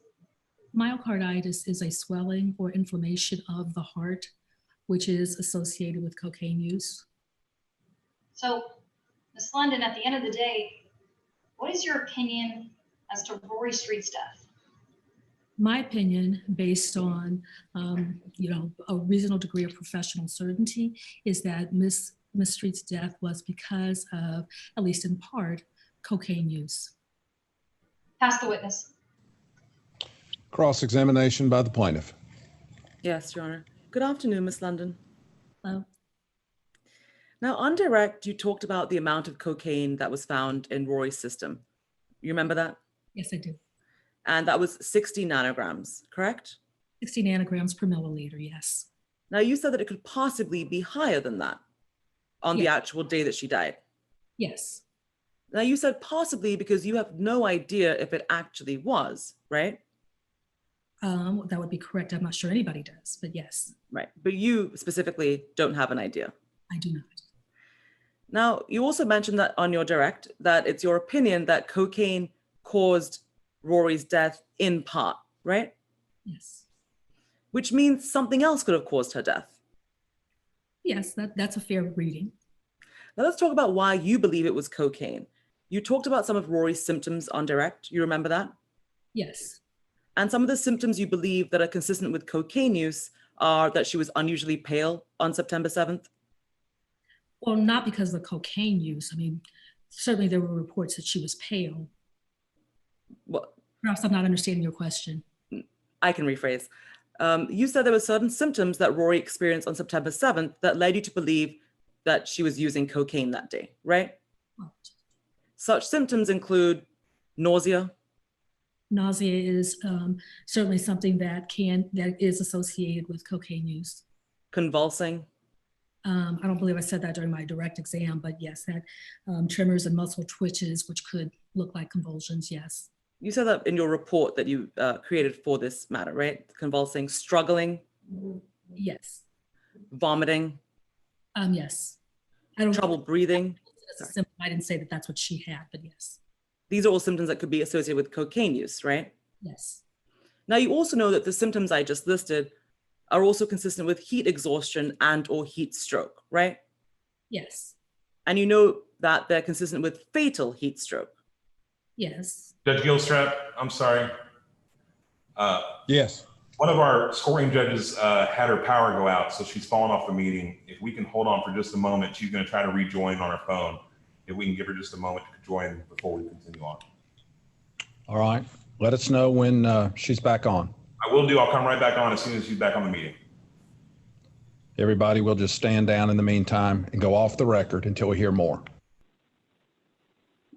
I believe General State's back in the meeting via phone, so I think we can continue at this point. Jen, if you can hear us, you can go ahead and say something. Oh, Yeah, I can hear you. I Great. can hear you. So she's back on, and Your Honor, I believe her electricity got knocked out was the issue. So for the thunderstorm, so it's always something in the virtual world. But I believe we're ready to go back to trial, Your Honor. All right. Thank you. Counsel will proceed with the cross-examination of the witness by the plaintiff. Ms. Fitzpatrick, please continue. Yes, Your Honor. Ms. London, I want to talk to you about the autopsy in this case. You reviewed that in coming to your conclusions, right? I did. Now, you saw in that autopsy that Rory suffered from muscle breakdown. Yes, I did. Now, that's not associated with taking cocaine, correct? No. You also saw that Rory suffered from cerebral edema. Yes. Now, on direct examination, you said that that was associated with cocaine use, but that's not true, right, Ms. London? Well, I might have misspoken. I was going through the symptoms quickly, so I apologize. So just to be clear, cerebral edema is not a symptom associated with taking cocaine, correct? No. But to be clear, both cerebral edema and muscle breakdown are symptoms associated with heat stroke and or heat exhaustion, right? Yes. Nothing further, Your Honor. Pass the All witness. right. Redirect by the defendant. No redirect, Your Honor. May this witness be excused? Yes, Mr. Merriweather, you may step down and you are excused. Defendant, call your next witness. Your Honor, at this time, we rest our case in chief. All right. Ms. Fitzpatrick, does the plaintiff desire to call any rebuttal witnesses? No, Your Honor. All right. Then as I understand it, both plaintiff and defendant rest and close subject to closing argument and final instructions to the jury. Is that correct? Yes, Your Honor. Yes, Your Honor. All right. Ladies and gentlemen of the jury, you've already received my final instructions. We'll proceed at this time to hear closing arguments for counsel from the parties. Plaintiff, you may proceed with your first closing argument.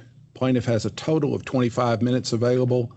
Defendant has a total of 20 minutes available. You may reserve part of that time, Ms. Fitzpatrick, for a second closing if you desire. Please proceed. Your Honor, I apologize. Maybe take a brief recess prior to closings. I misunderstood Your Honor's instructions just now. Well, I'm happy to repeat my instructions. I had intended to take a second recess, but with the delay that we didn't expect, I was going to forego that recess and go directly into closing. Are you prepared to go into closing at this time? Your Honor, I would appreciate a short break if possible, but if Your Honor would prefer, we can go straight into closings. All right, we'll take a very short recess, probably 3 to 5 minutes. When I return, we'll proceed with closing arguments. Ms. Fitzpatrick, you will offer the first closing argument, followed by Ms. Leidy, and then Ms. Fitzpatrick, you may offer a second closing argument. Of the time remaining, plaintiff has a maximum of 25 minutes. Defendant has a maximum of 20 minutes. Plaintiff must use at least half of that time in your first closing argument. You cannot use, for example, 5 minutes for your first closing and then 20 minutes for your second closing. Understood? Yes, Your Honor. All right, with those instructions, we'll take a very short recess, then we'll return for closing arguments. Court stands in recess. Counsel, the court's ready to proceed with closing arguments.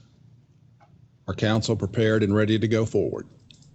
Yes, Your Honor. Yes, Your Honor. All right, Ms. Fitzpatrick, you may address the jury with your first closing argument.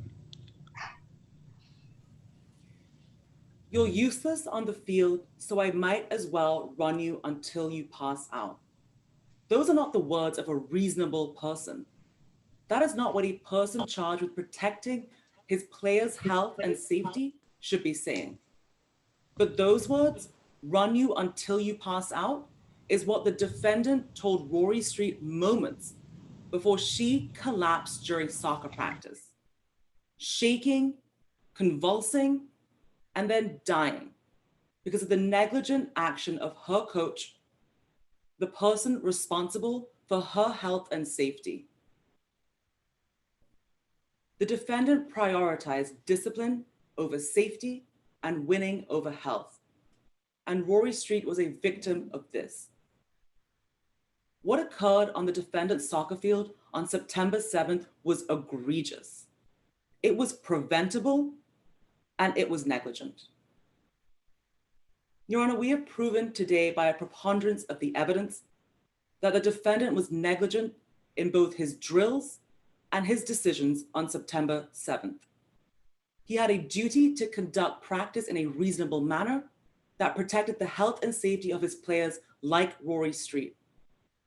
Instead, Coach Taylor breached this duty by going against safety regulations, giving Rory no breaks, providing her with inadequate supervision, and ordering her to perform physically grueling drills which he had never tested before. All of this resulted in the death of my client's daughter and any hopes that she had of a future. Now let's talk about the ways in which the defendant breached his duty to conduct his practice in a reasonable manner. Now, make no mistake, this was not a regular soccer practice. The defendant was angry. Now, you heard him on cross, nothing gets the defendant more heated than a player who isn't listening. Now, I had to impeach Coach Taylor during cross-examination in order for him to admit this, which means I confronted him with his prior statement because he did not want to admit that on the stand. And that's because he knows it looks bad if he was angry at Rory on September 7th that day. Because the defendant lost his temper, he decided to punish Rory by having her run the Burma Road drill. And he did that in that over 100-degree weather outside on September 7th. Now, this drill consisted of sprints, dribbling, and then crawling on the ground on your hands and knees like an animal. This drill was designed to punish, and that's exactly what the defendant intended to do. Now, you heard today at trial that Rory was visibly in pain. She was pale, she was having chest pains, she was exhausted, and she was struggling, which again, the defendant only admitted once I confronted him with his prior testimony. He tried to differentiate between struggling and athletically struggling. The defendant is hiding from the truth today because he knows if he admits that he saw Rory struggle due to his own drills, that means he was negligent. And that means he's at fault here for the death of Rory Street. And Your Honor, that's exactly what happened. The defendant saw Rory struggle through that drill, and instead of compassion or worry or helping her, he invented a brand new form of punishment for Rory: death by slide tackle. Now, one alone of this drill is dangerous, but 15, one after the other, that is deadly. You heard the defendant had never used this drill in all his years of coaching. Rory's teammate Aubrey had never seen this drill before. And that's because this drill, the slide tackle drill, is beyond the bounds of a reasonable soccer drill. Now, the defendant told you these involve physical contact, and the defendant ordered the whole soccer team to line up and take turns slide tackling into Rory, knocking her down. Now, you heard after the first one, the defendant had to yank Rory back up by her jersey because she couldn't get up on her own. 15 of these in a row, that's a death sentence. And all of this took place in the scorching, unforgiving heat that day. Even an athlete as strong as Rory was going to crumble. This wasn't a learning experience at practice. This was a punishment, pure and simple. The defendant wanted to make an example out of Rory Street on September 7th. Instead, he killed her. Now, we've heard about the heat on that day, and let's talk about that. It was over 100 degrees outside on September 7th. And we're not arguing that soccer practice should cease to exist when it's hot outside. We understand it gets hot in Texas in September. So coaches should adapt in order to ensure the safety of their players, because that's what's most important. Now, you saw this Exhibit 11, what the coach could have done, and instead he ignored every single one of these guidelines. When the temperature outside is over 100 degrees, the defendant chose not to give Rory a 5-minute break every 15 minutes. In fact, you heard she received not a single break while doing those drills on September 7th. Running those drills over and over again in 100-degree heat and not a single break. Now, these breaks should be given in the shade when possible, which makes sense. You want to shelter from that sun. There's no shade on the soccer field. The defendant didn't provide any shade for his players to recover from that heat because he didn't care. Now, how do we know the defendant's breach of his duty caused the death of my client's daughter? Well, we brought you an expert in the field of cardiology, Dr. McConaughey. And he's the only medical doctor that you heard from today. And he told you it was heat exhaustion and heat stroke that killed Rory. Now, he walked you through the symptoms that Rory showed before she died, and then the signs of heat exhaustion and heat stroke in the autopsy that was performed after she died. The cerebral edema and the muscle breakdown that was found is indicative of heat stroke.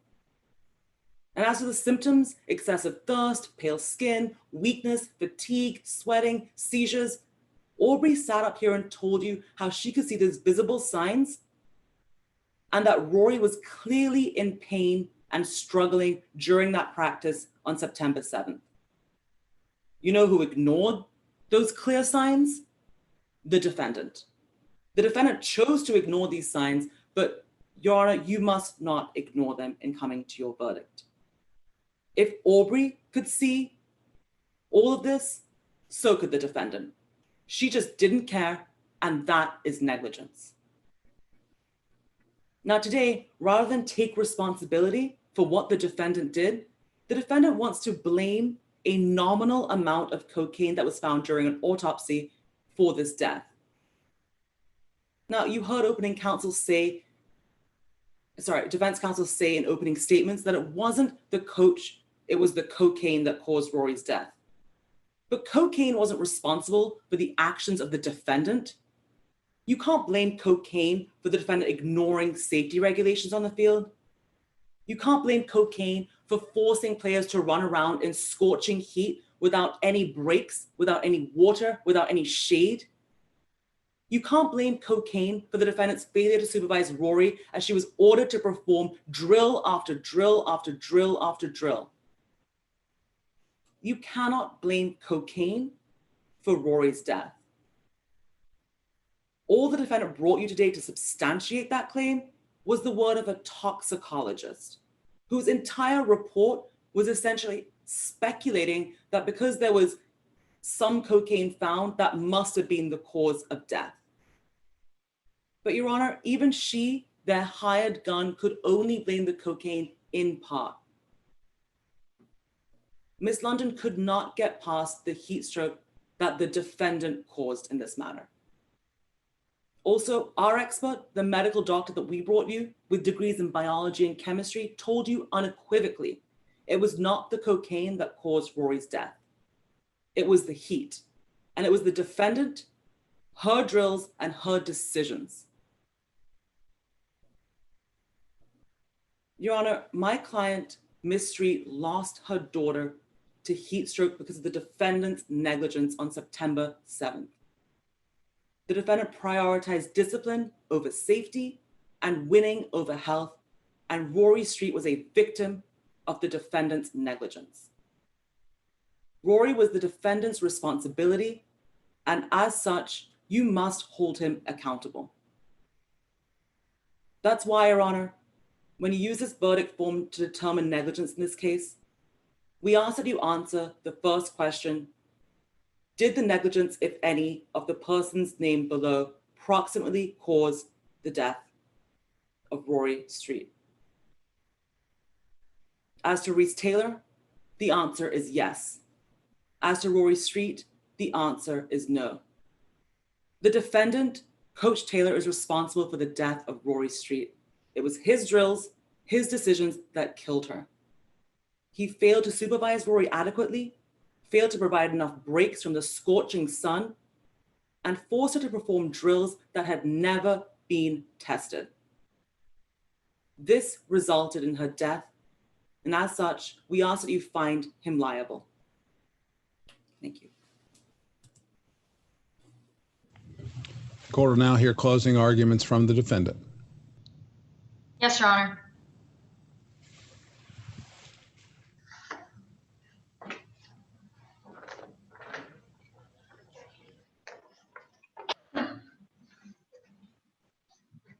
May it please the court, opposing counsel. Proceed.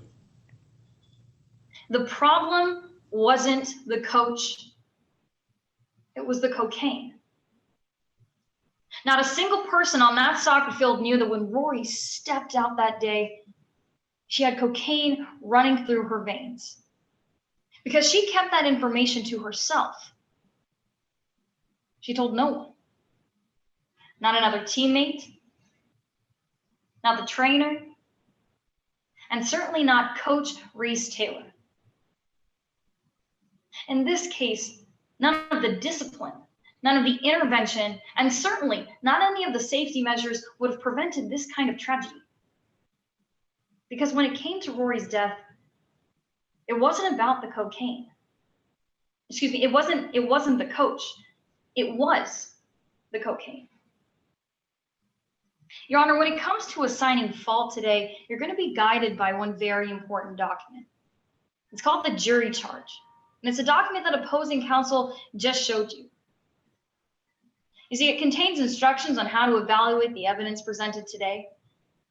And it's going to help you come to a verdict by answering two questions. One, was Reese Taylor negligent? And two, was his conduct the proximate cause of Rory's death? Let's take those questions one at a time, starting with negligence. You see, negligence means the failure to use care. And for someone in Coach Taylor's position, it means failing to act like a reasonable and a responsible coach would. So if you find that Coach Taylor acted responsibly when she imposed disciplinary measures on a player that was simply goofing around and inattentive, then he's not negligent. So let's set the stage for this fateful day. Yes, it was hot. I mean, it's Waco, Texas after all, and it gets hot here. And it's been hot.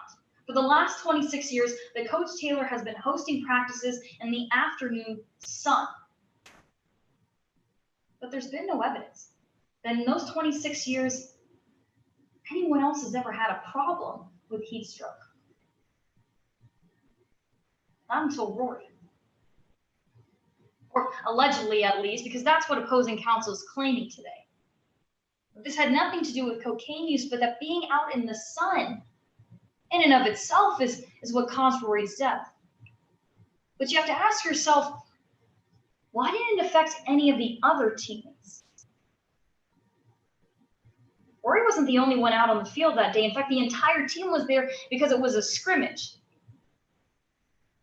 And yet, what you heard today from both trainer Jess Merriweather and Coach Reese Taylor is that not a single one of the other teammates on the team, including Aubrey Saracen, had any difficulty with the sun. Practice after practice after practice had been performed in this very heat, at these very temperatures, at this very time. And what we know from the kind of open communication system that both Coach Taylor and trainer Merriweather described, if an athlete wants water, they can ask for it. If they want a break, they can take one. And if they have a problem, they can speak up for themselves and go visit the trainer or go visit the coach. Because that's how a responsible coach runs a responsible, reasonable practice. And there's no evidence that was brought here today that showed that Coach Taylor denied Rory the ability to go get water, denied Rory the ability to sit down and take a break, or denied Rory the ability to go visit the trainer if she thought she was in pain or injured. The fact remains that Rory wasn't exhibiting any symptoms of heat exhaustion, just physical exhaustion, and so was everybody else. The only objective signs that there was any sort of problem comes from Aubrey Saracen, and that was Rory's friend. From an entire team, they brought you one player, one person who painted a picture of Rory in rapid decline as the practice continued. And Ms. Saracen claims to have been seriously concerned for Rory's well-being, but she never voiced her concerns. Not to her teammates, not to the trainer, not to Coach Taylor. And Rory also never voiced her concerns for her own well-being. Not to the trainer, and certainly not to Coach Taylor. And yes, we agree. Coach Taylor, Jess Merriweather, they're trained to look for symptoms of distress, to look for symptoms of pain, to look for symptoms that someone can't handle the kind of activity or the drill that you're asking of them. And time again today, we've shown that there was nothing wrong. Because you see, the problem here wasn't heat stroke. It was an issue of discipline. For whatever reason, perhaps the cocaine use, Rory just wasn't being her normal athletic self that day. You heard from multiple witnesses how Rory is normally the star player on that field. Someone who doesn't play sloppy, someone who doesn't miss easy passes, someone who certainly doesn't miss an easy goal. And yet on September 7, 2018, there was Rory, unable to do any of it. Opposing counsel, she came up here and she told you, well, those were signs. Those were signs that there was already something wrong. And we agree, but what was wrong wasn't heat exhaustion. So Rory was goofing off. At this point, Coach Taylor told us that, well, if Rory's goofing off, not only is that affecting her potential, but it could affect every one of the other teammates. So, she did want to teach her a lesson, but it was one in discipline. So she sent her off to Burma Road. And sending her off to Burma Road was no different than any other coach sending their athlete to go around a lap or do another push-up. It was a tried and true tradition at Waco High that existed long before Coach Taylor was ever there. And it was one that Rory had performed countless times before without problem. You see, it wasn't that Rory was suffering from heat exhaustion then. It was that once again, unfortunately, she was just goofing off. And when that didn't work, Coach Taylor came up with a new kind of drill. One that would keep Rory on task. One that wasn't an act of violence, spite, or punishment. one that was designed to keep Rory focused. You heard a lot about this slide tackling drill. And yes, we acknowledge that this was a new method. But it wasn't something that they had never done before in terms of the actual play. Because here you had a drill designed after a play that was in fact quite common in the game. A play that Rory had not only practiced time and time again, but it had perfected it in games. And yes, slide tackling can be dangerous, but that's exactly why you practice it in safe conditions. Conditions just like September 7th, 2018. Is being knocked to the ground part of slide tackling? Absolutely. And if someone isn't paying attention, they can get knocked down repeatedly. No one else at that practice had any issues with the heat, any issues with the drill. And you have to ask yourself, what was the real problem here? Because it wasn't the drills, it was Rory. Because the only difference between Rory and all the other teammates on that team is that Rory had cocaine in her system. So that brings me to the second question that you're here to answer, proximate cause. Was Coach Taylor's conduct the cause of Rory's death? Now, from the autopsy report that you're going to get a chance to see, you can tell that, well, the cause of death was sudden cardiac arrest. But when you flip to that second page, you're also going to see a very, very important note from the coroner, one that indicates it's undetermined what actually caused that heart attack. So really the only issue here today was, well, was it the heat stroke or was it the cocaine? And so we brought you a toxicologist who explained to you that all of Rory's symptoms were consistent, at least in part, with cocaine use. We brought you Spencer London, a toxicologist who reviewed the toxicology report in this case. A report that indicated there was 60 nanograms per milliliter of cocaine running through her veins, consistent with the symptoms of cocaine use. Dilated pupils, raised body temperature, raised blood pressure, fast heartbeat, and chest pains. And apart from these symptoms, Ms. London described a process for you called hyperthermia. It's something that can attack even the most healthy of bodies. And the focus of hyperthermia is where you can't cool down the body's natural cooling system. And so when you have constricted blood vessels, the blood can't rush to the skin and cool it down.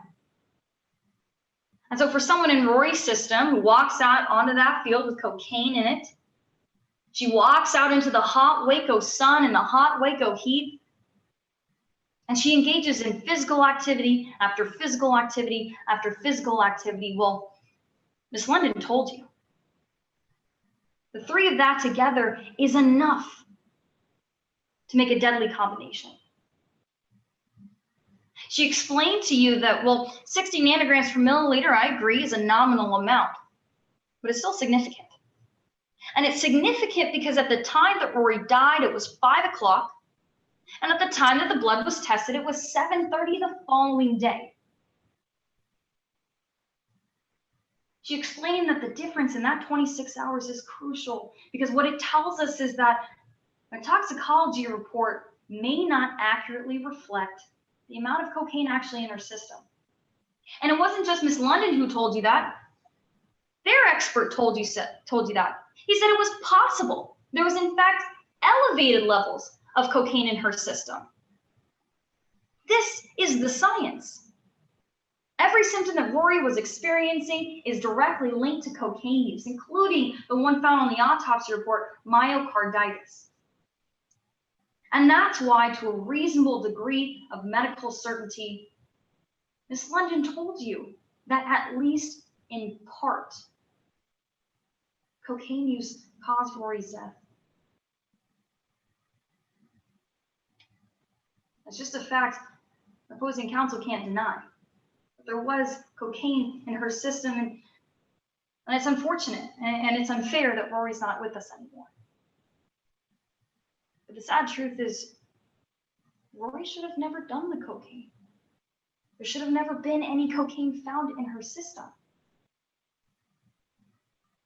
She should have never stepped out into that hot Waco sun. She never should have showed up for practice in the first place. When you lose a loved one, it's understandable that you want someone to blame. But unfortunately, in this case, Rory put herself at risk. And it's a risk she took that unfortunately makes it the case that she's not here today. Because on September 7, 2018, the problem was never the coach. It was the cocaine. Find Reese Taylor not liable. Thank you. All right, plaintiff, you may now present your final closing argument. Please proceed. Your Honor, the problem wasn't the cocaine, it was the coach. Coach Taylor, the defendant, was in charge of the field that day on September 7th. Coach Taylor, the defendant, was the person who ignored the visible signs that Rory was struggling. Coach Taylor was the person who invented a new drill as a means of punishment for Rory. Coach Taylor was the person who yanked her up by her jersey in order to force her to keep doing those drills, to be knocked down again and again and again. It was Coach Taylor that caused the heat stroke that killed Rory. It was Coach Taylor that caused the death of Rory Street, not cocaine. The defendant can't shun his responsibility by saying, well, Rory should have asked for a break, should have asked for water. This is the defendant's soccer field. He is in charge here. It's the defendant's drills, the defendant's decisions, and he has the duty to protect his players' safety and their health. If he sees a player struggling, which he did, he has to address it and not make it worse. He's not allowed to dodge his responsibility by blaming a kid for goofing off during practice. Hold the defendant accountable for his conduct on September 7th. Find him liable for the death of Rory Street.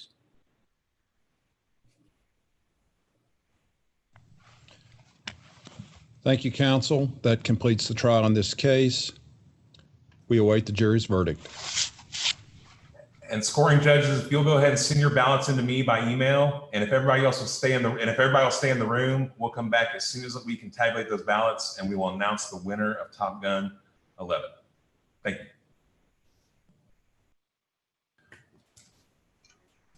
Judge Gilstrap, we are back with a decision, and we have a couple of things we wanted to say before we get to that. Judge Gilstrap will announce the decision in just a moment, but we want to make you sweat it out a little longer because that's what we always do with these tournaments. I want to take a second before we go any further, and I want to thank our scoring judges and introduce them to you for a moment because we have a very impressive group of people who've given their time today. And I also want to take a second to thank the Honorable Rodney Gilstrap, who is sat on the bench with us today and presided over this trial. He is the chief judge of the Eastern District of Texas, which sits in Marshall, Texas, and a big supporter of our program. And it is such a pleasure to have a real federal judge a chief federal judge sitting for a trial like this. It's an honor for the competitors, an honor for us. So thank you, Judge Gilstrap. You're also being judged today by another judge, the Honorable Laura Livingston, who is the judge of the 261st District Court that sits in Travis County, Texas. And so not only did you have one true judge, you had two true judges sitting on your panel today and evaluating your accuracy. And we thank you so much, Judge Livingston.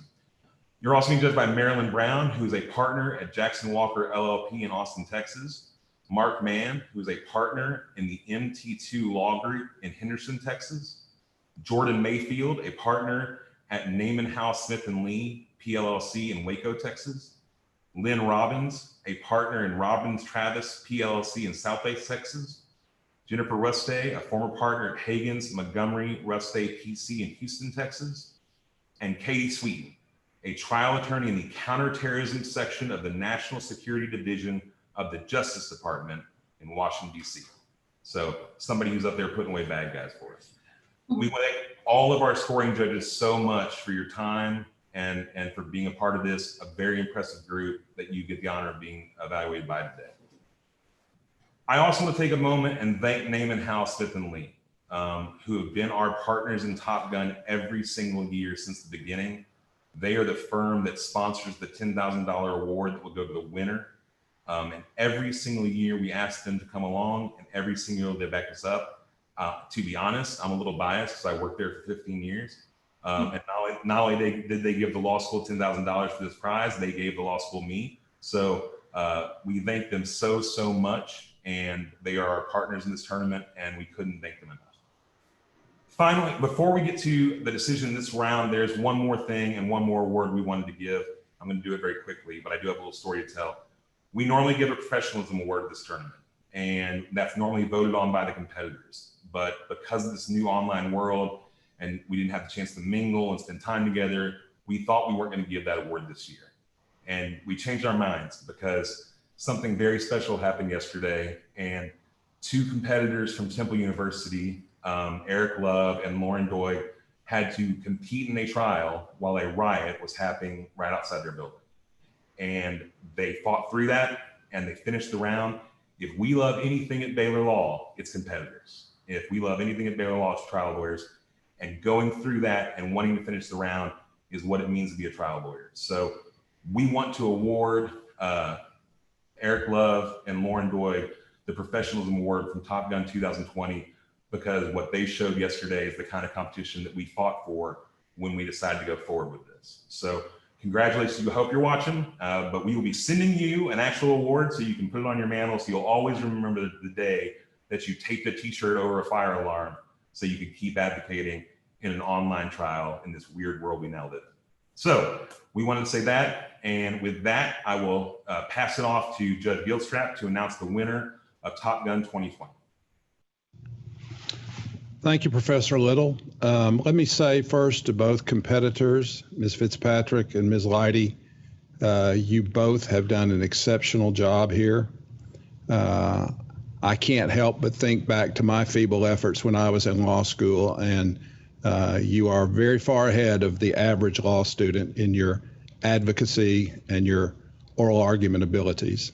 I look forward to the careers of both of you in the future. I hope at some point you'll get to try a lawsuit in the United States District Court for the Eastern District of Texas. I'd love to preside in a real case with a real jury with both of you at some point if fate should bring that to pass. But there are no tie ball games in this legal profession that we are all a part of. There is only one winner, and that's the case with this competition. And based on the judgment of the judging jurors in this case, after careful scrutiny and a lot of deliberation, the winner for this year's Top Gun competition is Simone Leidy of the University of the Pacific McGeorge School of Law. Congratulations to her, and congratulations to Ms. Fitzpatrick from Fordham University. Well done, both of you. Simone, say something. I feel like for the first time, I don't know what to say. Thank you. I really want to thank you for putting on this tournament. I really appreciate everyone's time and all the competitors. I know it's an unorthodox format, but I had an incredible amount of fun, and I definitely learned a lot, and I'm incredibly humbled and grateful. So thank you. Well, you did a fantastic job. Aisling, you did a fantastic job as well. You should be very proud of yourself. Your trophies and Simone, the money is on the way. So congratulations to our Top Gun for 2020. It's a tremendous honor. Congratulations to everyone who took part in this tournament, everyone who watched this tournament. We're so happy we got to do it. We're so happy we got to watch these fantastic advocates do their work. And with that, that's the end of the weekend. So everybody can log off the meeting. We appreciate it so much. Thank y'all. Thank you. Thank you. Thank you, Robert.